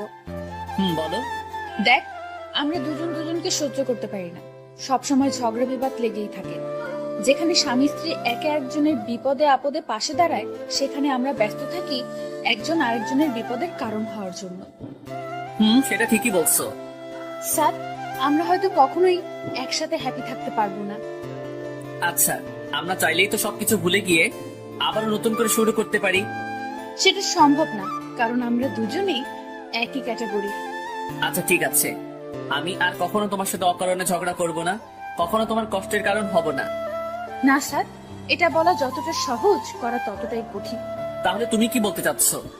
স্যার, আমাকে ভুল বোঝো না, আমি তোমার সাথে থাকতে পারবো না। মানে আমি ডিভোর্স চাই। রিয়ার মুখে এই কথাটা শোনা মাত্রই আমি বাকরুদ্ধ হয়ে গেলাম। তারপর নিজেকে কিছুটা স্বাভাবিক করে নিয়ে বললাম, তুমি আমার সাথে মজা করছো তাই না? না, আমি তোমার সাথে মোটেও মজা করছি না। আচ্ছা, আমি তো বলেছি আমি আর তোমার কষ্টের কারণ হব না, আর তোমাকে কখনো কোনো ধরনের প্রেশার ক্রিয়েট করব না। আচ্ছা, আমি ভুল করে থাকলে প্লিজ মাফ করে দাও। দেখো স্যার, এসব বলে আর কোনো লাভ হবে না। আমি তোমাকে চাই না, সেটা একবার বোঝার চেষ্টা করো। রিয়া, আমি নিচে ঘুমাবো, তোমার সাথে কখনো বাজে ব্যবহার করব না। প্লিজ রিয়া, দেখো আমার আম্মু তোমায় অনেক ভালোবাসে, আমি ওনাকে কি জবাব দেব? উনি অনেক কষ্ট পাবে। প্লিজ রিয়া। উফ স্যার, তুমি বুঝতে যাচ্ছ না কেন? তোমার সাথে থাকাটা আমার পক্ষে সম্ভব না। আচ্ছা, অনেক রাত হয়েছে, এখন ঘুমাও, আমরা সকালে কথা বলি। কি যেন ভেবে বললো রিয়া। আচ্ছা ঠিক আছে, ঘুমাও। না, তুমি ঘুমাও, আমি একটু বাইরে যাব। কথাটা বলার সাথে সাথে রিয়া কিছু না বলে চুপচাপ শুয়ে পড়লো। আর আমি বাইরে এসে করিডোরে দাঁড়িয়ে ভাবছি আমার ভুলটা কোথায়। আচ্ছা, আমি তো ওকে বলেছি আমি আর ওকে বিরক্ত করব না, তবুও ও বুঝতে চাচ্ছে না কেন? আমার নিজের জন্য এতটা কষ্ট হচ্ছে না, তবে আমি আমার ফ্যামিলিকে কি জবাব দেব? কি বলবো আম্মুকে? কথাগুলো ভাবতে ভাবতে চোখের কোণ থেকে কয়েক ফোঁটা জল গড়িয়ে পড়লো। তারপর রুমে গিয়ে একটু ঘুমানোর চেষ্টা করলাম, কিন্তু চোখের পাতাটা কোনোভাবেই এক করতে পারছি না। বুকের ভেতরটার ভয়ানক তীব্র যন্ত্রণায় ছটফট করছি। রিয়ার দিকে তাকিয়ে দেখি ও নিশ্চিন্তে ঘুমাচ্ছে। খুব ইচ্ছে করছে ওর মায়া মাখা মুখটায় একটা সুখের পরশ এঁকে দিয়ে খুব করে বলতে, প্লিজ তুমি আমাকে ছেড়ে চেও না।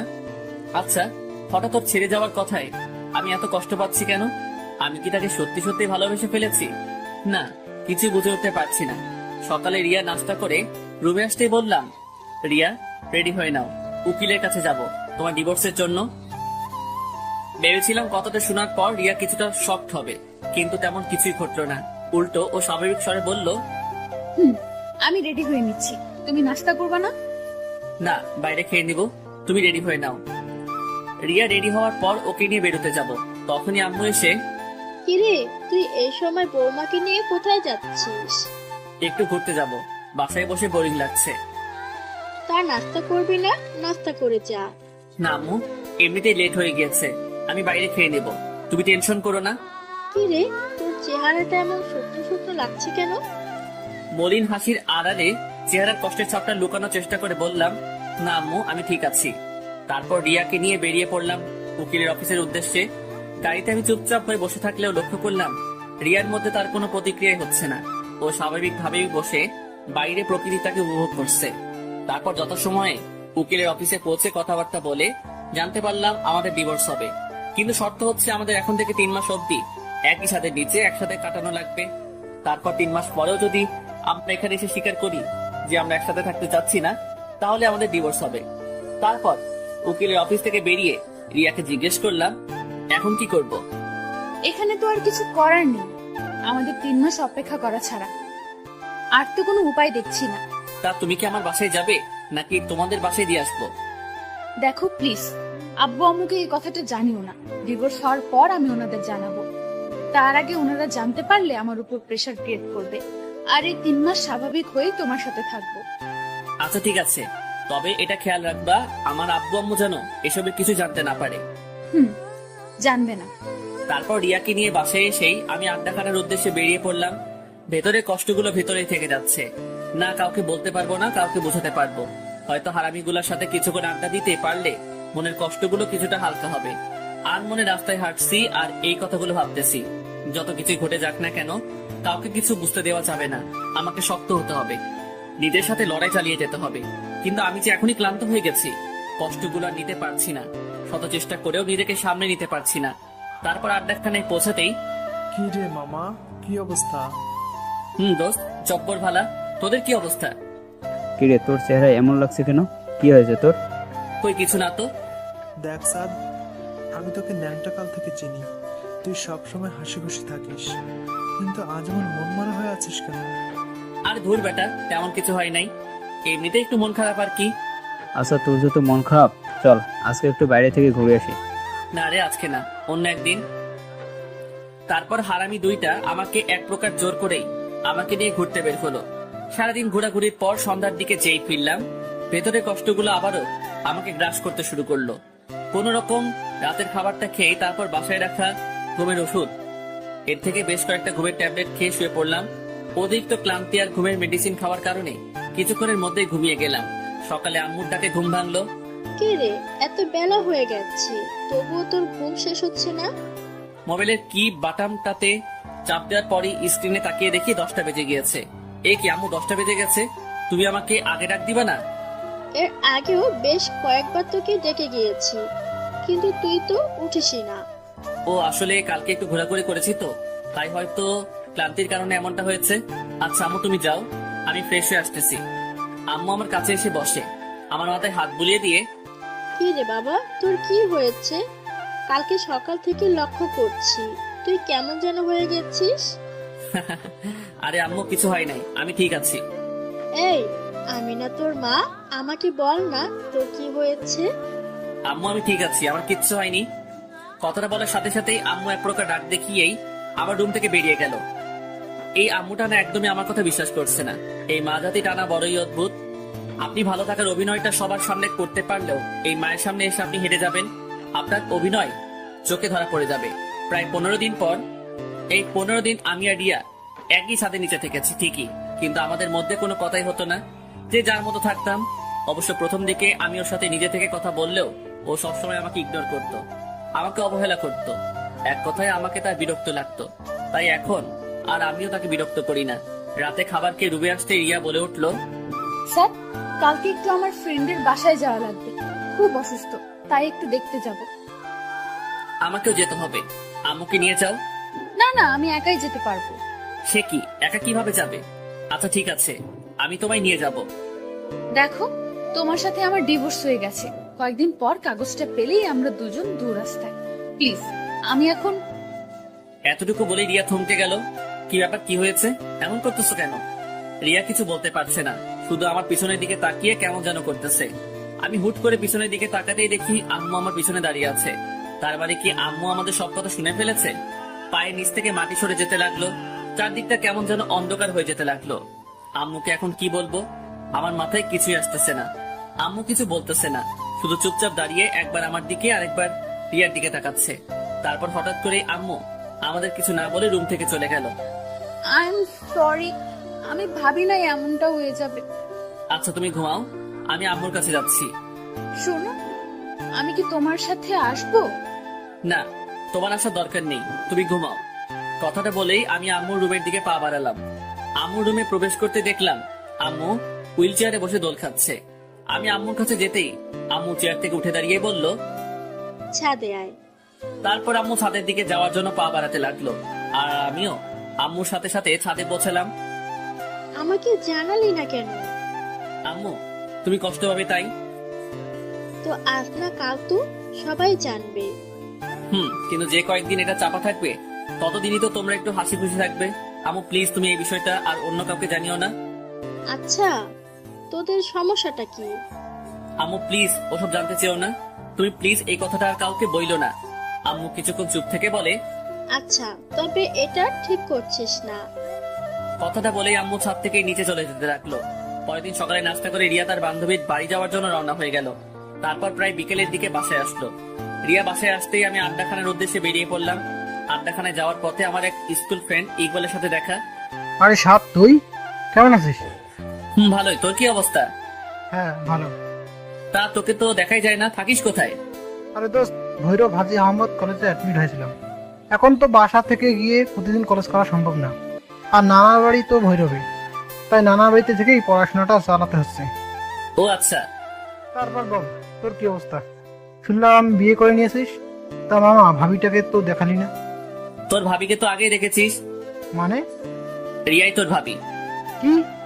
তার মানে তুই যার সাথে রিলেশনে গিয়েছিলি? হুম। কিন্তু আমি তো সকালের দিকে খালা বাসা থেকে আসার সময় রিয়াকে দেখলাম অন্য একটা ছেলের সাথে একই রিক্সায় ঘুরে বেড়াচ্ছে। ওর কথাটা শোনা মাত্রই ভেতরটা কেমন যেন কেঁপে উঠলো। আরে না, কি বলিস? রিয়া তো রিয়ার বান্ধবীর বাসায় গিয়েছে, তুই হয়তো ভুল দেখেছিস। আরে না বেটা, আমার নিজ চোখে দেখেছি। তাহলে হয়তো ওর কোনো আত্মীয় টাত্মীয় হবে। আচ্ছা দোস্ত, তাহলে চল আড্ডাখানায়। না রে দোস্ত, আমার একটু বাজারের ভেতরে কাজ আছে। ও আচ্ছা, ঠিক আছে, ভালো থাকিস। তুইও। তারপর আমিও আড্ডাখানার উদ্দেশ্যে পা বাড়ালাম। মাথাটা কেমন যেন ঘুরছে। তাহলে রিয়া কি আমাকে মিথ্যে বললো? ও কি কারোর সাথে রিলেশনে জড়িয়ে গিয়েছে? না না, এটা কিভাবে সম্ভব? ও তো এমনটা করলে অন্তত আমি টের পেতাম না। কিছুই ভাবতে পারছি না, সবকিছুই যেন মাথার উপর দিয়ে যাচ্ছে না, কিছুই ভালো লাগছে না। তাই আড্ডাখানায় না গিয়ে আবারও বাসার দিকে পা বাড়ালাম। বাসায় পৌঁছে আমার রুমে যেতেই দেখি রিয়া বিছানায় শুয়ে টিভি দেখছে। আমি টিভি রিমোটটা হাতে নিয়ে টিভিটা অফ করে দিতেই রিয়া বলে উঠলো, কি ব্যাপার, টিভি অফ করলো কেন? চেয়ারে বসতে বসতে, তুমি তোমার কোন ফ্রেন্ডের বাসায় গিয়েছিলে? কেন? জানতে চাচ্ছি আর কি। আমি তোমার সব প্রশ্নের উত্তর দিতে বাধ্য নই। হ্যাঁ সেটাই তো, কারণ আমার সব প্রশ্নের উত্তর দিতে গেলে তো তোমার সব কুকর্ম ধরা পড়ে যাবে। কি বাজে কথা বলছো? তুমি তোমার কোনো মেয়ে ফ্রেন্ডের বাসায় যাওনি। তুমি কার সাথে ঘুরতে বের হয়েছিলা? কোনো নাগরের সাথে? দেখো স্যার, তুমি কিন্তু সীমা অতিক্রম করছো। আমি আফরিনের বাসায় গেছিলাম, ও অসুস্থ। তুমি আফরিনকে কল দিয়ে জানতে পারো। পকেট থেকে মোবাইলটা বের করে আফরিনকে কল দিলাম। কল রিসিভ হতেই, আসসালামু আলাইকুম। ওয়ালাইকুম আসসালাম। ভাইয়া কেমন আছেন? জীবন ভালো। শুনলাম তুমি নাকি অসুস্থ। জি ভাইয়া, একটু সিক। আচ্ছা, রিয়া তোমাকে দেখতে যাওয়ার কথা বলছিল, ও কি তোমার ওখানে গিয়েছিল? জি ভাইয়া, সকালে এসেছিল। ও আচ্ছা, ঠিকঠাক সময় মেডিসিন খেয়ে নিও। রাখছি তাহলে। তারপর লাইনটা কেটে দিতেই, এবার বিলিভ হয়েছে তো? দেখো, আমাদের আর কিছুদিন পরেই ডিভোর্স হয়ে যাবে। এর আগে আমি আর কোনো ঝামেলা চাচ্ছি না। কথাটা বলেই রিয়া রুম থেকে বেরিয়ে গেল। আমারও ভালো লাগছিল না, তাই বিছানায় শুয়ে পড়লাম একটু বিশ্রামের জন্য। কিন্তু মাথা থেকে একটা বিষয় কিছুতেই যাচ্ছে না। ইকবালকে তাহলে সত্যি ভুল দেখলো? 21 দিন পর রাত প্রায় 3টা, কোন এক অজানা কারণে ঘুমটা ভেঙে গেল। হঠাৎ বিছানার দিকে চোখ যেতেই দেখি রিয়া বিছানায় নেই। কি ব্যাপার, এত রাতে রিয়া কোথায় যাবে? মুহূর্তের মধ্যে আবার ভাবলাম হয়তো টয়লেটে গিয়েছে। কথাটা ভেবেই আবার চোখের পাতা বন্ধ করে ঘুমানোর চেষ্টা করলাম। কিন্তু রহস্যময় ব্যাপার হলো, আমার কেন যেন মনে হচ্ছিল কিন্তু একটা ঝামেলা আছে। না একটু সজাগ থেকে দেখি তো। টয়লেটে গেলে তো 15 মিনিটের বেশি লাগার কথা না। 20 মিনিট হয়ে যাবার পরও রিয়ার কোনো খোঁজই নাই। বিছানা থেকে উঠে দৃঢ় পায়ে আসতে হাসতে টয়লেটের দরজার কাছে গিয়ে দরজায় কান রাখতে যা শুনলাম তা শোনার জন্য মোটেও প্রস্তুত ছিলাম না। ভেতরে যা ঘটছে, রিয়া সম্ভবত কারোর সাথে সম্পর্কে জড়িয়ে গিয়েছে, আর তার সাথে মোবাইলে কলের মাধ্যমে কথা বলছে। বাবু, তুমি একদম টেনশন করো না তো। সাদের সাথে আমার ডিভোর্সটা হয়ে গেলেই আমরা বিয়ে করে নেব। কি বলো তুমি এসব? আমি টেনশন করবো না তো কে করবে? তোমাকে অন্যের ঘরে রেখে আমি কিভাবে টেনশন মুক্ত থাকি তুমি বলো?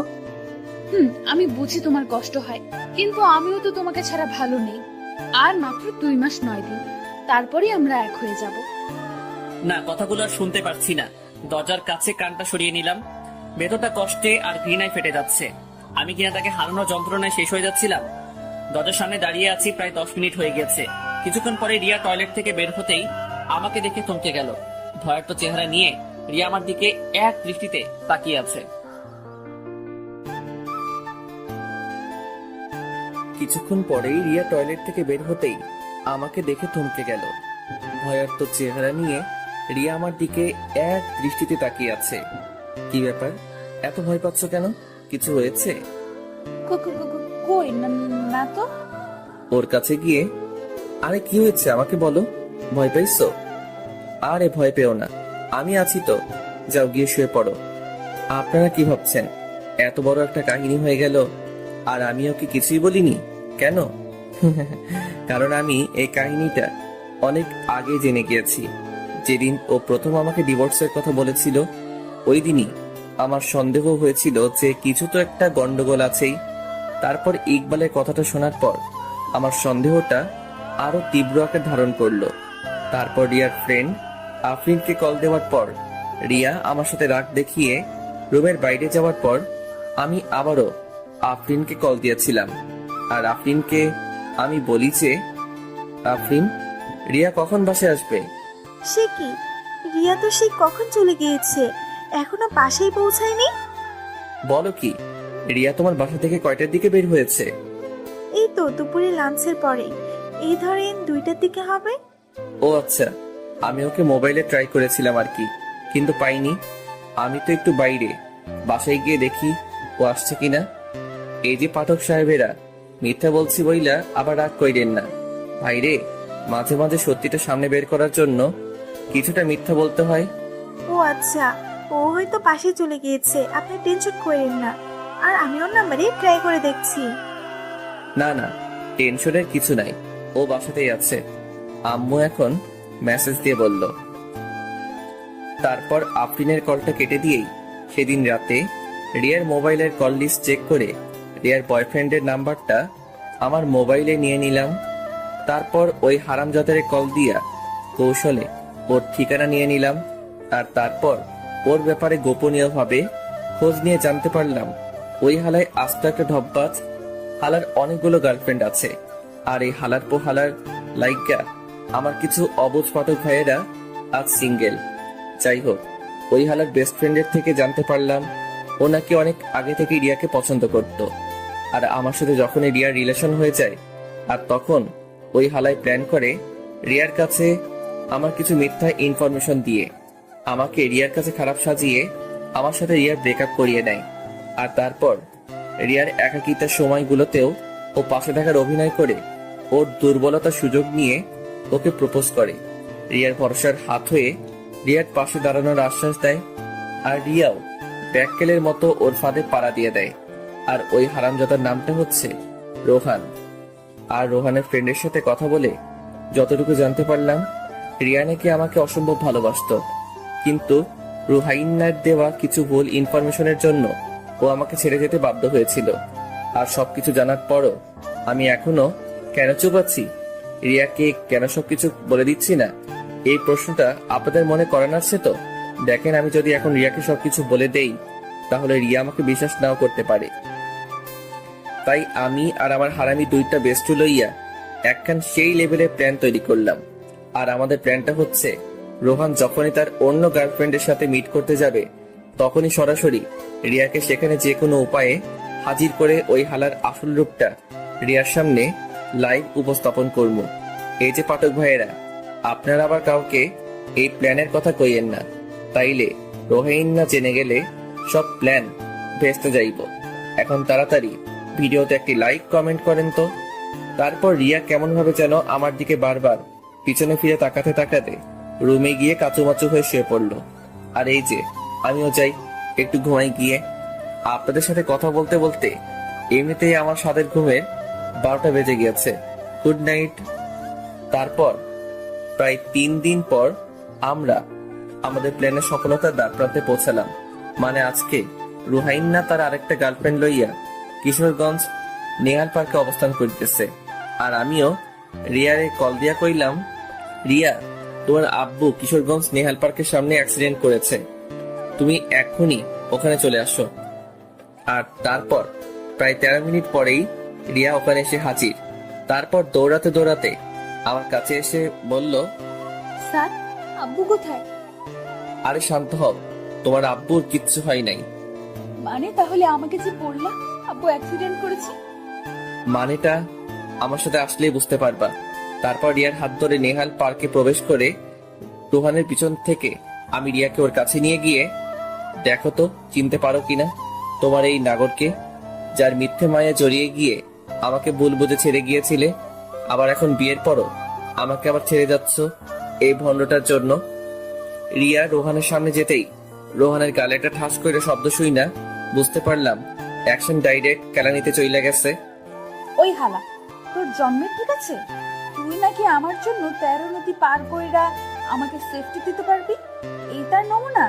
তুই আমাকে কেন ঠকাইলি? তারপর রিয়া পাশে রাখা একটা আইকাওয়ালা বাস লইয়া রোহাইন নারে ইচ্ছা মতো কেলাইতে লাগলো। অবস্থা বেগতিক দেখা রোহাইনার সাথে রোহাইনার গার্লফ্রেন্ডটাও বেইমানি কইরাল। আই মিন রিয়ার সাথে যোগ করিয়া রোহাইনারে কেলাইতে লাগিল। আর আমিও সেই লেভেলের ভাব লইয়া ক্যামেরাম্যান সাইজ্জা সব অ্যাকশন কাহিনীগুলা শুট করিতে লাগিলাম। তারপর অবস্থা বেগতিক দেখা আমি রিয়া আর ওই মায়াডার কাছে গিয়ে কইলাম, বইন রে, তোরা এই অবজ পোলাডারে আর মারিস না, বেচারি মইরা যাইব। তারপর দেখলাম মহিলা দুইটা আমার দিকে বাঁশ লইয়া আগাইতে লাগিল। আমি করুণ অবস্থায় পড়িয়া কইলাম, বইন রে, ওই হালারে মার ইচ্ছা মতো মার, তোরা মারতে থাক, আমি তোদের লাইকা ঠান্ডা পানি লইয়া আইতাছি। ইস, বইন দুইটা একেবারে হাঁপাইয়া গেছে। তারপর ফট কইরাই একেবারে হোসাইন বোল্টের গতিতে হাইটটা হাইটটা ঠান্ডা পানি সন্ধানে রওনা হইয়া গেলাম। তারপর পানি লইয়া যেই পৌঁছালাম, দেখি মাইয়া দুইটা রোহান্নারে মাইরা একেবারে হোতাইয়া দিছে। আমি দৌড়াইয়া গিয়ে রোহাইনারে কাছে গিয়ে কইলাম, হাই হাই, তোমরা ওরে মেরে ফেলছো নাকি? উল্টো আরো ওই দুই মহিলা কইল, মেরে ফেলছি ভালো করছি, নয়তো আরো অনেকগুলো মেয়ের জীবন ও নষ্ট করতো। তারপর রুহাইনারে তাড়াতাড়ি অ্যাম্বুলেন্সে কইরা মেডিকেলে পাঠাইয়া ওই মহিলাটারে ওর বাড়িতে পাঠাইয়া আমার সাথে মহিলাটারে আমার সাথে লইয়া বাড়ির উদ্দেশ্যে ভাগা দিলাম। বাড়িতে আইসা ফ্রেশ হইয়া যেই আমার রুমে গেলাম, দেখি মাইয়া আমার সেই লেভেলের দুঃখী ভাব লইয়া চোখের জল ঝরাইতেছে। আমি ওর কাছে গিয়ে, রিয়া প্লিজ কান্না করো না, যা হবার তা তো হয়ে গেছে। তুই না হয় আমারে ভালোবাসিস নাই, তাই একটা মেয়ের সাথে রিলেশন করতে যেতে পারছিলি, কিন্তু রুহাইনা, তোরা ছেলের জাতিটাই খারাপ। একটু আগে কি বললা? আমি অন্য কারোর সাথে রিলেশনে গিয়েছিলাম মানে? হ্যাঁ, আমার কাছে প্রুফ আছে। প্রুফ কোথা থেকে দেখাবে? আমি তো রিয়া ছাড়া অন্য কারোর সাথে সম্পর্কে যাইনি। কি, কোথায় দেখাও তো। ওর মোবাইলে একটা ভিডিও দেখিয়ে এই মেয়েটা কে? আমি ভালো করে লক্ষ্য করে বুঝতে পারলাম এটা আদ্রিতা। ও আমার ফ্রেন্ড মামুনের ছোট বোন। এটা তো আদ্রিতা। কয় নাম্বার জিএফ এটা? What are you mad? এটা আমার ফ্রেন্ডের ছোট বোন বাসায় যাওয়ার জন্য রাস্তায় দাঁড়িয়েছিল রিক্সার জন্য। তো আমিও তখন তাদের বাসার ওই দিকে যাচ্ছিলাম, তাই ওকে ওর বাসায় নামিয়ে দিয়েছি। মিথ্যা কেন বলো? তোমার ওর সাথে রিলেশন আছে। দেখ ভাই, আমি তোর সত্যিটাই বলছি। এখন তুই বিশ্বাস করলে করতে পারিস, আর অবিশ্বাস করলেও করতে পারিস। তোর বিশ্বাস বা অবিশ্বাসে আমার কিচ্ছু যায় আসে না। হ্যাঁ, সেটাই তো। আমি তোমার লাইফে না থাকলেও তো তোমার কিচ্ছু হবে না। তোমার তো আবার অভাব নাই। মুখ সামনে কথা বলবা। আমি আর সবার মতো একজনকে রেখে আরেকজনকে সামলাতে জানি না। ও, তা এখন আমি রিলেশনে গিয়েছি তাতেই দোষ? আর তুমি যে রাস্তায় বসে তোমার নিউ জিএফ অনিতাকে আমাদের বিয়ের 9 দিন পরও নিজের হাতে ফুচকা খাইয়ে দিয়েছ। ওর মুখে এই কথাটা শোনা মাত্রই আর নিজেকে সামলে রাখতে পারলাম না। ওর গালে একটা কষিয়ে থাপ্পড় বসিয়ে দিলাম। গালে হাত দিয়ে আমার দিকে অবাক হয়ে তাকিয়ে চোখের কোণে পানি টলমল করছে। তুমি? হ্যাঁ, আমি অনেক সহ্য করছি তোমার ফালতু বকবকানি, মিথ্যা অপবাদ। আর কত দিবা? আমার লাইফটা তুমি বরবাদ করে দিয়েছো। আনিতা আমার ভাগ্নি হয়, ও মাত্র ক্লাস 6-এ পড়ে, আর তুমি ওকেও রেহাই দিলা না। একটা মানুষের মনের চিন্তাধারা যে এতটা নীচ আর জঘন্য হতে পারে তা আমার ভাবা ছিল না। আর শুনো, আমি এই রিয়া ছাড়া আর অন্য কাউকে মন দিতে পারিনি, তাই অন্য কারোর সাথে সম্পর্কেও জড়াতে পারিনি। তুমি আদ্রিতা আর আনিতার সাথে কথা বলে দেখতে পারো, আর এই দুজনেই তোমার কথা খুব ভালোভাবে জানে, আর তারা এও জানে তুমি আমার বিবাহিতা স্ত্রী। কি? তাহলে আফরিনও আমার সাথে বেইমানি করলো? মানে? চলো এক্ষুনি আফরিনের বাসায় যাব। তোমার প্রয়োজন থাকলে তুমি যাও, আমি যেতে পারবো না। আমার হাতটা ছেড়ে দিয়ে। ও, তার মানে তোমার মনে ভেজাল আছে, তাই তুমি যেতে চাচ্ছ না। আচ্ছা ঠিক আছে, চলো। তারপর রিয়াকে নিয়ে বাইকে করে সোজা আফরিনের বাসার উদ্দেশ্যে রওনা হলাম। প্রায় 10 মিনিট পর আফরিনের বাসায় পৌঁছে কলিং বেল চাপ দিতেই আফরিন দরজা খুলে আমাদের দুজনকে একসাথে দেখে কিছুটা ভয় পেয়ে গেল। রিয়া, এই সময় তুই? আমাকে তো আসার আগে জানালিও না। আচ্ছা, তোমার শরীরের অবস্থা এখন কেমন? জি ভাইয়া, ভালো। কি রে আফরিন, ঘরে আসতে বলবি না? হ্যাঁ, সে কি, ঘরে আয়। তারপর আমি আর রিয়া আফরিনের ঘরে যেতেই রিয়া আফরিনকে জিজ্ঞেস করলো, আফরিন, তোর হাজবেন্ড কোথায়? ও তো অফিসে একটু বাইরে গিয়েছে। ও, দেখ আফরিন, তুই অসুস্থ, তাই তোকে কোনো প্রেশার ক্রিয়েট করতে চাচ্ছি না। তুই শুধু এতটুকু বলে দে যে আমি তোর কি ক্ষতি করেছি যার জন্য আমাকে তুই এত বড় শাস্তি দিলি। আমি আবার কি করলাম? তুই গত মাসে আমাকে কয়েকটা ছবি দেখিয়েছিলি যেখানে সাদ অনিতাকে ফুচকা খাইয়ে দিচ্ছে, আর তুই এও বলেছিলি যে সাদের সাথে নাকি অনিতার সম্পর্ক আছে, আর এটা তুই অনিতার মুখ থেকেই জেনেছিলি। আফরিন চুপচাপ হয়ে নিচের দিকে তাকিয়ে বসে আছে। কি ব্যাপার, কিছু বলছিস না যে? তুই আমার সাথে এটা কেমনে পারলি? অন্তত তুই তো জানতিস আমি সাদকে কতটা ভালোবাসতাম। ওর সাথে সম্পর্কে যাওয়ার কিছুদিন পরই রোহান আমাকে আজে বাজে কিছু মিথ্যা নাটক সাজিয়ে আমার কাছে সাদকে খারাপ বানিয়ে আমাকে সাদের জীবন থেকে সরিয়ে দিয়েছিল। ভেবেছিলাম বিয়ের পর অন্তত সাদকে আমি আমার রূপের জালে ফাঁসিয়ে আমার প্রেমে ফেলে দেব। ভাবতাম ও তো অন্য কারোর সাথে রিলেশন বিয়ের আগে করেছে, বিয়ের পর তো অনেকেই আছে যারা ভালো হয়ে যায়। অথচ দেখ, সাদ কিন্তু আমি ছাড়া কখনো কারোর সাথে রিলেশনে যায়নি। এই ছেলেটা আমার সুখের জন্য সব করেছে, আর বিনিময়ে আমি তাকে শুধু কষ্টই দিয়েছি। তুই জানিস আফরিন, ও আমাকে কতটা ভালোবাসে। দেখ না, আমি আমাদের বিয়ের 9 দিনের মাথায় যখন আমাকে জানিয়েছিলি সাদ অনিতার সাথে রিলেশন করে, তারপর আবারও আমার কাছ থেকে মন ভেঙে গেল। জানিস, অনেক কান্না করেছি সেদিন।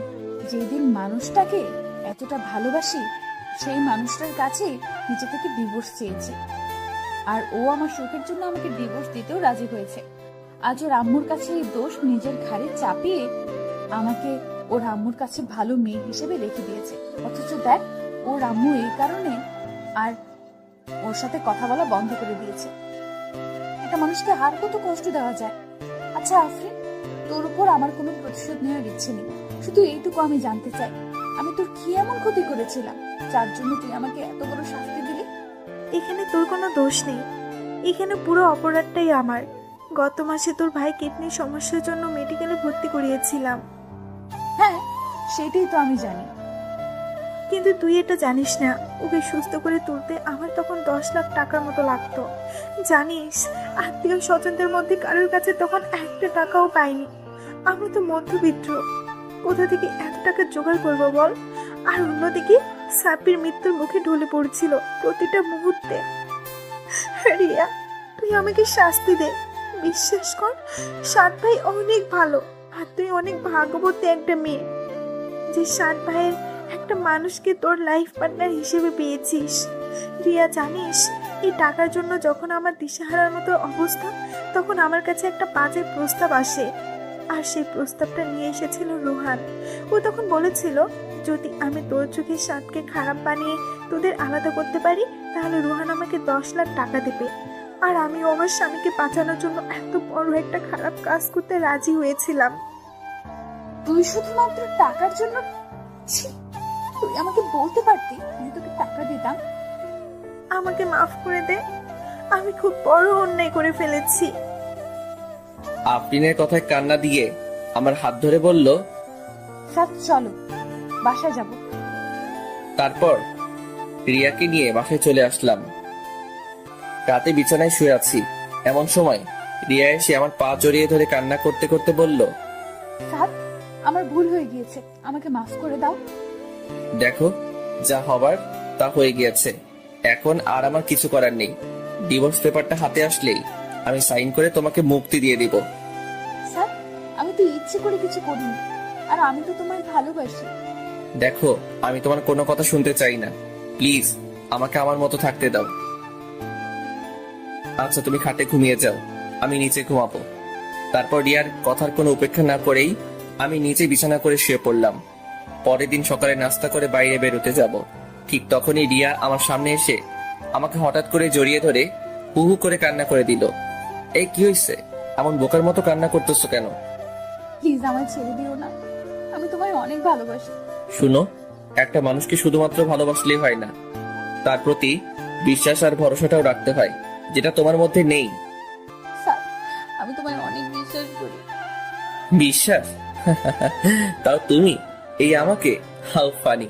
শুনো, ভালোবাসার মানুষটা ভুল করলেও তাকে শুধরানোর একটা সুযোগ দিতে হয়, তার পাশে থেকে ওই ভুল পথ থেকে তাকে ফিরিয়ে আনতে হয়।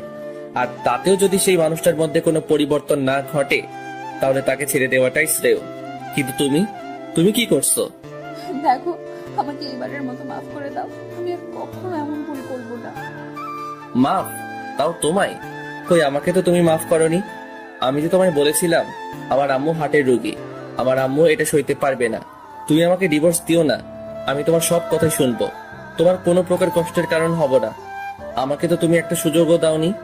আচ্ছা, আমি তো কোনো ভুল করিনি, তাও তুমি আমার শাস্তি দিয়েছ। আচ্ছা, তুমি ফিরিয়ে দিতে পারবে আমার কষ্টের সেই রাতগুলো? ফিরিয়ে আনতে পারবে আমার আর আম্মুর সেই বন্ধু মোহন সম্পর্কটাকে? আমার আম্মুর চোখের জলের মূল্য তুমি রিয়া দিতে পারবে? আমার আম্মু তো কোনো ভুল করেনি, তোমাকে সে নিজের মেয়ের থেকেও বেশি ভালো আর ভরসা করত। আর সে মানুষটার চোখের পানিও তোমার হৃদয়টাকে নরম করতে পারেনি। আমাকে তুমি যে শাস্তি দেবে আমি মাথা পেতে নেব, তবুও আমাকে ছেড়ে দিও না প্লিজ। আই এম সরি, তোমার শাস্তি একটাই, তুমি আমার জীবন থেকে চলে যাও। কথাটা বলেই আমি আমার বাইরে চলে আসলাম। রুবেলকে আর হাবিবকে কল দিয়ে আড্ডাখানায় আসতে বলে আমিও আড্ডাখানায় চলে গেলাম। তারপর ওদের সাথে আড্ডা দিয়ে দুপুরের দিকে বাসায় ফিরে গোসল করে দুপুরের খাবার খেয়ে একটু বিশ্রাম নিচ্ছিলাম। তখনই খেয়াল করলাম রিয়া রুমে বসে নীরবে চোখে জল ফেলতেছে। হঠাৎ করে কেমন যেন একটু মায়া হলো। আমি উঠে তার কাছে গিয়ে বসলাম। তারপর ওকে বললাম, দেখো রিয়া, কান্না করলে আর এখন কোনো লাভ হবে না। এত সুন্দর চেহারাটা শুধু শুধু খারাপ করো না। আমি একদিকে কান্না করতেছি আর তুই মজা লস? লেখোকা, আমি মজা লইলাম কই? আমি তো তোমাকে ভালো উপদেশ দিচ্ছি। দেখো, তোমার এই সুন্দর চেহারাটা নষ্ট হয়ে গেলে আর কেউই তোমার দিকে ফিরেও তাকাবে না। আর রোহানের মতো ছেলেরা তোমাকে পাওয়ার আকাঙ্ক্ষাও করবে না। তখন তোমার কি হবে? প্লিজ কান্না করো না। তুমি থাকো তোমার উপদেশ নিয়ে। কথাটা কইয়াই এক বদনা রাগ আমার দিকে ছুড়ে মাইরা আর এক বস্তা রাগ তাহার সাথে লইয়া ছাদের উদ্দেশ্যে ভাগা দিল। যা বাবা, বেশি কষ্ট দিয়ে ফেললাম না তো? নিশ্চয় এখন ছাদে গিয়ে ফুপিয়ে ফুপিয়ে কান্না করবে। থাক, কষ্ট পাক গিয়ে, সে কষ্ট পাইলে আমার কি? একটু কষ্ট করে বোঝুক, অন্য কাউকে কষ্ট দিলে তা সহ্য করতে তা কতটা কষ্ট হয়। তারপর আমিও হাত পা ছাইরা দিয়া সেই লেভেলের একটা ঘুম দিলাম। বিকেলের দিকে ঘুম ভাঙলো রুবেলের কলের রিংটং এর আওয়াজে। কি রে বেটা, কই তুই? বাসায় ঘুমাইতেছি। তাড়াতাড়ি ঘুমটা পকেটে লয়ে আড্ডাখানায় আয়। আচ্ছা ভাই, মই আইতে আসি। তারপর বিছানা থেকে উঠে ফ্রেশ হয়ে আড্ডাখানার উদ্দেশ্যে বেরিয়ে পড়লাম। তারপর হারামিগুলোর সাথে আড্ডা শেষ করে রাতে বাসায় ফিরলাম। রাতের খাবার শেষ করে যে খাবার টেবিল থেকে উঠতে যাব, ঠিক তখনই লক্ষ্য করলাম রিয়া খাবার শুধু নাড়াচাড়া করছে, কিন্তু খাচ্ছে না। রিয়া, খাচ্ছ না কেন? আমার দিকে করুণ দৃষ্টিতে তাকিয়ে বলল, আমার খেতে ইচ্ছে করে না। মা, আমার তোমার কিছু হয়েছে? শরীর খারাপ? না বাবা, আমি ঠিক আছে। বিকালে হালকা কিছু খেয়েছি তো, তাই ক্ষুধা মরে গেছে। আচ্ছা, জোর করে খেয়ে নাও। কথাটা বলেই আমি আমার রুমে এসে কানে হেডফোন গুঁজে গান শুনতে শুনতে ঘুমিয়ে পড়লাম। 3 দিন পর রাতে বিছানায় শুয়ে আছি। এমন সময় রিয়া আমার কাছে এসে বলল, আমার কিছু বলার ছিল। বলো। তুমি তো বলো ছেড়ে যাওয়া না, মানিয়ে নেওয়াটাই ভালোবাসা। তাহলে তুমি আমাকে এখন ছেড়ে দিচ্ছ কেন? দেখো, তুমি যদি ভুল করতে বা আমায় শুধুমাত্র ছেড়ে যেতে, তাহলে আমি তোমায় মানিয়ে নিতাম। কিন্তু তুমি তো আমাকে শুধু ছেড়ে যাওনি, আমাকে দিনের পর দিন ঠকিয়েছো। বিয়ের আগে না হয় আমাকে কিছু না বলে তুমি ছেড়ে গিয়েছিলে, কারণ আমি শুধুমাত্র একাই কষ্ট পেতাম। কিন্তু বিয়ের পর তুমি শুধু আমাকে ছেড়ে যাচ্ছিলে না, ছেড়ে যাচ্ছিলে আমার মা বাবা সবাইকে। তাদের বিশ্বাসের বুকে তুমি নিজ হাতে ছুরি চালিয়েছো। তারপরও আমি সবকিছুই মেনে নিতাম, কিন্তু তুমি আমাকে ছেড়ে গিয়ে অন্য কারোর সাথে সম্পর্কে জড়িয়ে গিয়েছো। আচ্ছা, কখনো যদি আমার ফ্যামিলির কেউ জানতে পারে তুমি আমাকে রেখে অন্য একটা ছেলের সাথে, ছি, তোমার এই সুন্দর চেহারাটা দেখলেও এখন আমার অসম্ভব ঘৃণা হয়। আর তুমি কথায় কথায় বলো তুমি আমায় ভালোবাসো। আচ্ছা, এটা কি সত্যি ভালোবাসা? তুমি কোথাকার কোন ছেলের কথায় আমাকে অবিশ্বাস করে ফেললে? আমাকে একটা বার অন্তত জিজ্ঞেস তো করতে পারতে। আর আমাকে জিজ্ঞেস না করলেও তো তুমি অন্তত একটু খোঁজ দিয়ে তো দেখতে পারতে। তুমি আমায় অন্য একটা মানুষের কথায় হুট করে ছেড়ে দিলে। তা কাল যে অন্য কেউ এসে তোমাকে একটা বানিয়ে মিথ্যা প্রুফ দেখাইলো, আবার আমাকে ছেড়ে যাবা না, তার কোনো ভরসা তো নেই। আগে ভালোবাসার মানুষটাকে বিশ্বাস করতে শেখো, নয়তো জীবনে সবটুকু ভালোবাসা উজাড় করে দিলেও তুমি তার সাথে কখনোই সুখী হবা না। সুখটা হচ্ছে আমাদের নিজের রুচির আর বিলাসিতার উপর নির্ভর করে। যার রুচি আর বিলাসিতা যত কম, তার সুখ ততই বেশি। যাও, অনেক রাত হয়েছে, ঘুমিয়ে পড়ো। আচ্ছা, আমাকে কি কখনো তুমি মাফ করবে না? রিয়া, ঘুমাও গিয়ে, অনেক রাত হয়েছে। তার মানে আমাকে তুমি মাফ করবেই না? রিয়া প্লিজ, ডিস্টার্ব করো না তো, ঘুমাও প্লিজ। পরের দিন বিকেলের দিকে হারামিগুলোর সাথে আড্ডা দিতেছি, এমন সময় আম্মুর কল পেয়ে অনেকটাই চমকে উঠলাম। আম্মু আমার সাথে রিয়া আর আমার ডিভোর্সের কথাটা জানার পর আর আমার সাথে কথা বলেনি, আর আজ কল দিয়ে দিল। আমি তাড়াহুড়ো করে কলটা রিসিভ করতেই ওপাশ থেকে আম্মু ভয়ার্থ কণ্ঠে বলে উঠল, সাদ, বাসায় আয় এক্ষুনি। রিয়া কেমন যেন করছে, মনে হয় উল্টো পাল্টা কিছু খেয়েছে, ওর অবস্থা খুবই খারাপ, তুই তাড়াতাড়ি আয়।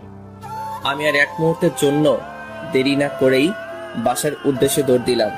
আমার এমন পাগলামো দেখে রুবেল আর হাবিবও আমার সাথে সাথে দৌড় দিল। সাদ, কি হয়েছে? আমি কিছু বলতে পারছি না, শুধু দৌড়াচ্ছি। সাদ প্লিজ, কি হয়েছে বল। প্লিজ, তোর আমার সাথে আয়। রিয়ার কি যেন হয়েছে। তারপর বাসায় পৌঁছে যে রিয়ার কাছে গেলাম, দেখি ওর মুখ দিয়ে লাল বেড়ে হচ্ছে আর অনেক বমি করতেছে। ওকে আমি কোলে নিতেই ওর হাত থেকে কিসের একটা ছোট পড়ে পড়লো। সর্বনাশ হয়ে গেছে, রিয়া তো বিষ খাইছে। সাদ, আমি গাড়ি বের করছি, তুই রিয়াকে বাইরে নিয়ে আয়। তারপর রিয়াকে কোলে নিয়ে গাড়িতে উঠিয়েই মেডিকেলের উদ্দেশ্যে রওনা হলাম। মেডিকেলে পৌঁছেই তাড়াহুড়ো করে রিয়াকে ইমার্জেন্সিতে ভর্তি করালাম। আমি অপারেশন থিয়েটারের বাইরে বসে আছি, এমন সময় আব্বু এসে আমার কাছে এসে আমার পিঠে হাত রেখে, চিন্তা করিস না বাবা, সব ঠিক হয়ে যাবে। হ্যাঁ, ওর কিছু হয়ে গেলে আমি ওর আব্বু আম্মুকে কি জবাব দেব? এই, তুই এভাবে বলছিস কেন? সব ঠিক হয়ে যাবে তো। তাই যেন হয়। প্রায় ঘন্টাখানেক পরেই অপারেশন থিয়েটার থেকে ডক্টর বেরিয়ে আসলো। আমি ডক্টরের কাছে গিয়ে জিজ্ঞেস করলাম, ডক্টর, রোগীর কি অবস্থা? আপনারা সঠিক টাইমে নিয়ে আসতে পেরেছেন, তাই রুগীর তেমন কোনো প্রবলেম হয়নি।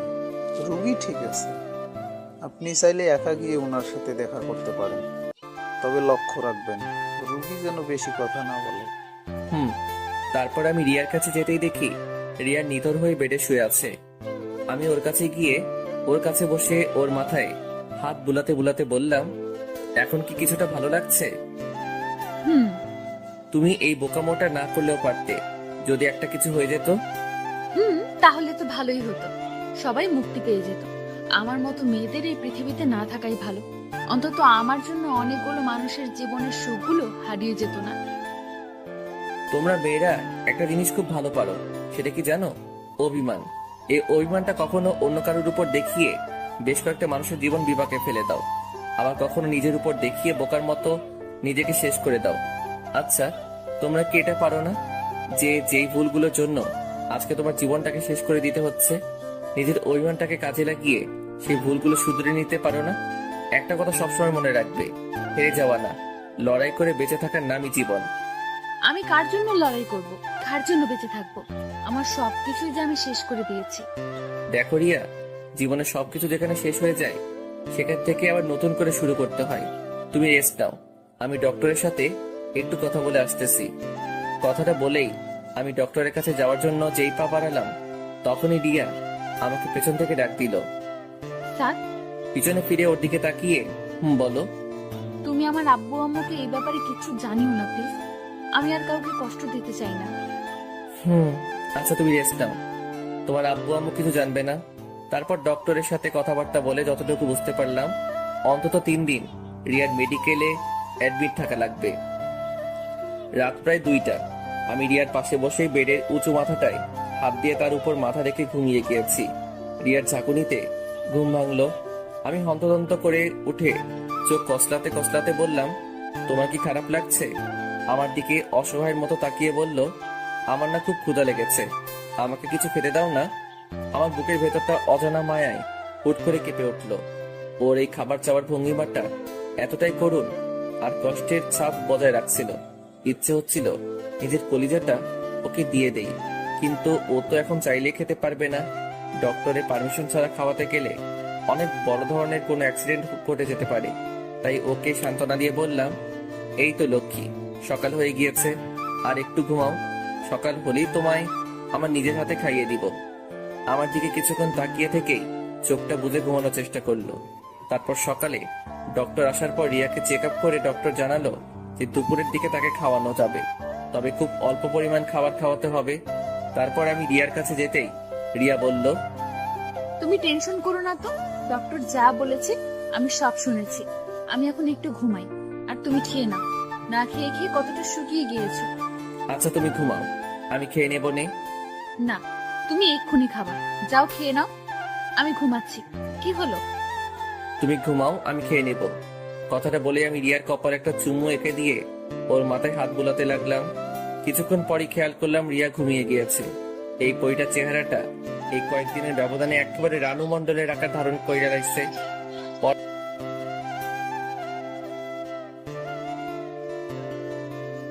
পরের দিন রিয়াকে মেডিকেল থেকে বাসায় নিয়ে গেলাম। রাতে খাবার খেয়ে রুমে এসে শুয়ে বিশ্রাম নিচ্ছি। এমন সময় রিয়া আমার কাছে এসে বলল, একি তুমি নিচেই বিছানা করছো কেন? আমি তো নিচেই ঘুমাবো। তুমি কি আমায় কখনোই ক্ষমা করবে না? সেটা সময় হলে বুঝতে পারবে। এখন ঘুমাও। আর শোনো, আশা করি মৃত্যুর স্বাদটা যে কতটা কঠিন আর ভয়ানক সেটা কিছুটা হলেও আন্দাজ করতে পেরেছো। আমি জানি এমন বোকামি আর কখনো করবা না।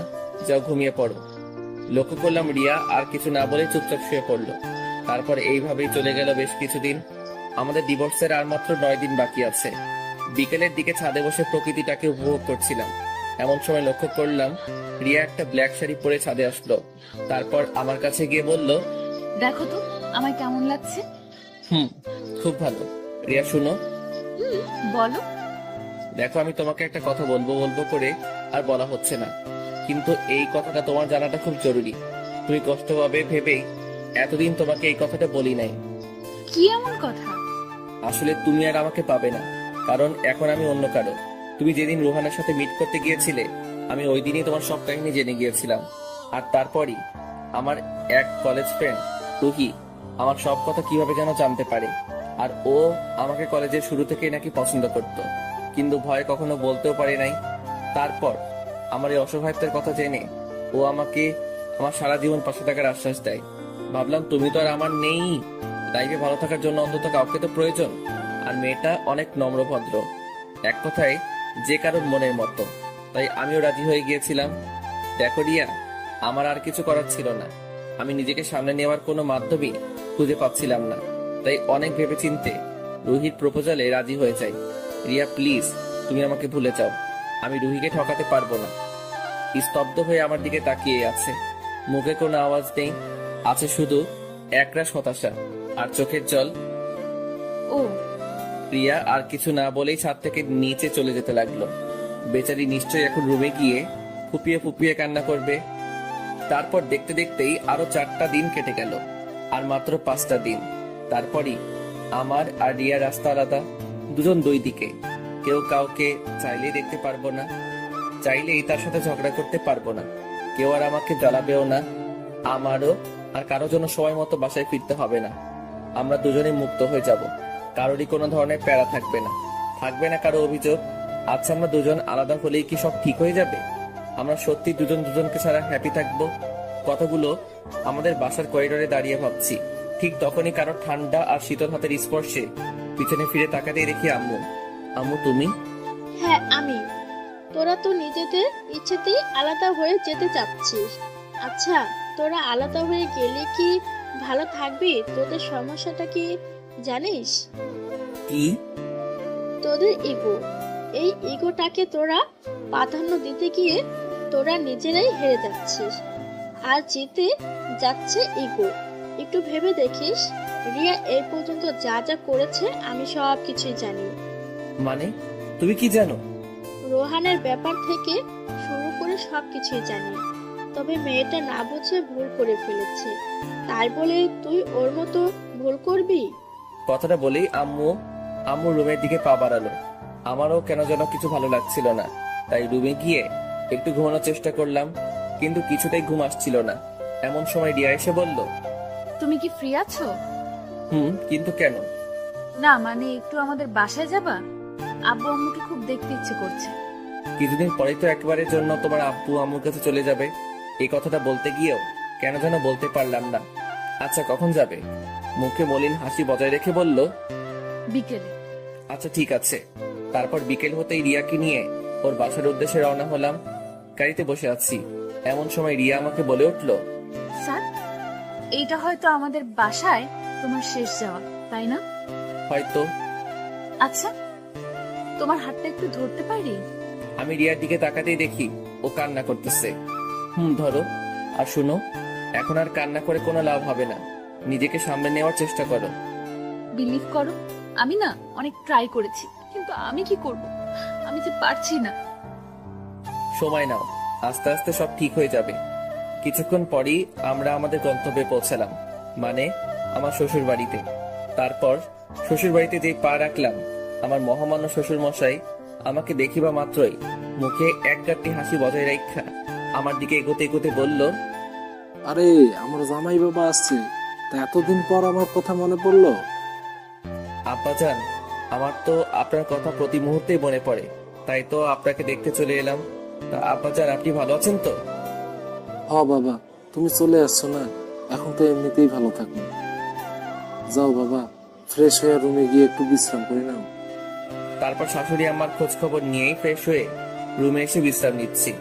এমন সময় আমার শাশুড়ি আম্মা আইসা আমার আব্বু আম্মু সহ আমার 14 গোষ্ঠীর খোঁজ খবর লইয়া আবারও আমার একা রুমে থুইয়া আমার শাশুড়ি আম্মা ভাজা দিল। তারপর ঘন্টাখানেক শ্বশুর বাড়িতে কাটাইয়া আবারও রিয়ারে লইয়া আমাদের বাসার উদ্দেশ্যে রওনা হইলাম। পরের দিন আর মাত্র 2 দিন, এই 2টা দিনই আমি আর রিয়া একসাথে থাকতে পারবো। তারপরই সব শেষ। দুপুরের দিকে মোবাইলের কলের রিংটংটা বেজে উঠতেই দেখি রুবেলের কল। কি রে? সাদ, তুই এক্ষুনি একটু আমাদের আড্ডাখানায় আয় তো। এখন আসতে পারবো না, আমার ভালো লাগছে না। দোস্ত, খুব জরুরি দরকার, প্লিজ তুই আয়। কি যেন কিভাবে বলে দিলাম। আচ্ছা ঠিক আছে, আসতেছি। তারপর হাতে টি শার্টটা নিয়ে আড্ডাখানার উদ্দেশ্যে বেরিয়ে পড়লাম। ওখানে যেতেই দেখি রুবেলের সাথে রিয়ার আব্বু বসা। আমি রিয়ার আব্বুর কাছে গিয়েই, আব্বা আপনি এখানে, তো বাসায় চলেন। উনি দাঁড়িয়ে আমার কাঁধের উপর হাত দিয়ে একটা দীর্ঘশ্বাস ছাড়ে। না বাবা, বাসায় যাব না। সে কি, কেন? তুমি অন্তত আমাকে জানাতে পারতে, তোমরা নিজেদের ইচ্ছা অনুযায়ী আলাদা হয়ে যাচ্ছ। আব্বা, আপনি এসব কেমনে জানলেন? কালকে রিয়াকে দেখে কেমন যেন মন মরা লাগছিল। পরে দেখলাম যে রিয়া ওয়াশরুমে গিয়ে কান্না করতেছে। আমার তখনই সন্দেহ হয় তোমাদের মধ্যে কিছু একটা হয়েছে। তারপর খোঁজ খবর নেওয়ার পর জানতে পারলাম তোমরা আলাদা হয়ে যাচ্ছ। আচ্ছা, তোমাদের সমস্যাটা ওটাও আমি জানতে চাই না, শুধু আমার কষ্টটা এখানেই তোমরা আমাদের কিছু না জানিয়ে। দেখো বাবা, আমি জানি আমার মেয়ের সাথে কেউই সুখী হতে পারবে না, কিন্তু তোমাকে দেখে আমি ভরসা পেয়েছিলাম অন্তত তুমি আমার মেয়েকে বুঝতে পারবা, তাকে কখনো ছেড়ে যাব না। আচ্ছা, আমার একটা তাড়া আছে, আমি যাচ্ছি। আব্বা শুনেন, রিয়ার আব্বু আমার কথায় কান্না দিয়ে গাড়িতে উঠে উনার মতো উনি চলে গেল। আমিও কোনো কিছু ভাবতে পারছি না কি থেকে কি হয়ে গেল। পরের দিন রিয়াকে নিয়ে উকিলের অফিসের উদ্দেশ্যে রওনা হয়েছি। আজকেই হয়তো আমাদের বিশ্বটা আলাদা হয়ে যাবে। আর মাত্র কয়েকটা মিনিট আমরা স্বামী স্ত্রী হিসেবে থাকবো। লক্ষ্য করলাম রিয়া স্তব্ধ হয়ে গাড়িতে বসে আছে, মুখে একটু হাসি নেই, আছে শুধু হাহাকার, বিষাদের যন্ত্রণার ছাপ। মেয়েটা নিজেও কখনো ভাবিনি তাকে একদিন এমন একটা কঠিন পরিস্থিতির শিকার হতে হবে। গাড়ির থেমে যাওয়ার আওয়াজে বাইরে তাকাতে দেখি আমরা আমাদের গন্তব্যে চলে এসেছি। গাড়ি থেকে নেমে রিয়াকেও নামতে বললাম। তারপর রিয়াকে নিয়ে উকিলের অফিসে ঢুকতেই উকিল সাহেব আমাদের বসতে বললেন। আপনাদের মতামত? রিয়ার দিকে তাকাতেই দেখি ও আনমনা হয়ে মানসিক রোগীর মতো স্তব্ধ হয়ে আছে। আমি রিয়াকে একটা ঝাঁকুনি দিয়ে, রিয়া তুমি ঠিক আছো তো? আমি ঠিক আছি। উকিল সাহেবকে উদ্দেশ্য করে, আমরা এই 3 মাসে যতটুকু বুঝতে পারলাম আমরা কখনোই আলাদা হয়ে ভালো থাকতে পারবো না, সো আমরা ডিভোর্স চাচ্ছি না। আমার মুখে এই কথাটা শোনা মাত্রই রিয়া হা হয়ে আমার দিকে তাকিয়ে আছে, মনে হচ্ছে আমাকে ও এর আগে কখনো দেখেই নাই। তারপর আমি রিয়ার হাতটা ধরে হ্যাঁচকা টান দিয়ে চেয়ার থেকে উঠিয়ে একটা মুচকি হাসি দিয়ে বললাম, এই যে মিস চলেন, বাসায় যেতে হবে। তারপর রিয়াও একটা সেই লেভেলের হাসি মাইরা কইল, চল আমার বাবুর আব্বু। তারপর সোজা গাড়িতে উঠাই বাড়ির উদ্দেশ্যে রওনা হইলাম। গাড়িতে বসে আছি, এমন সময় রিয়া বলে উঠল, আচ্ছা, একটা কথা আমি কিছুতেই মিলাতে পারছি না। কি কথা? তুমি রুহির কি হবে গো? লেখকা, তাই তো। আচ্ছা, সমস্যা নাই, তোমার সতীন বানাইয়া নিমো। কি হারামজাদা, তুই শুধু আমার, অন্য কেউ ভাগ বসাতে আসলে মেরে তক্তা বানিয়ে দেবো। ভাইরে, এইবার আমার কলারটা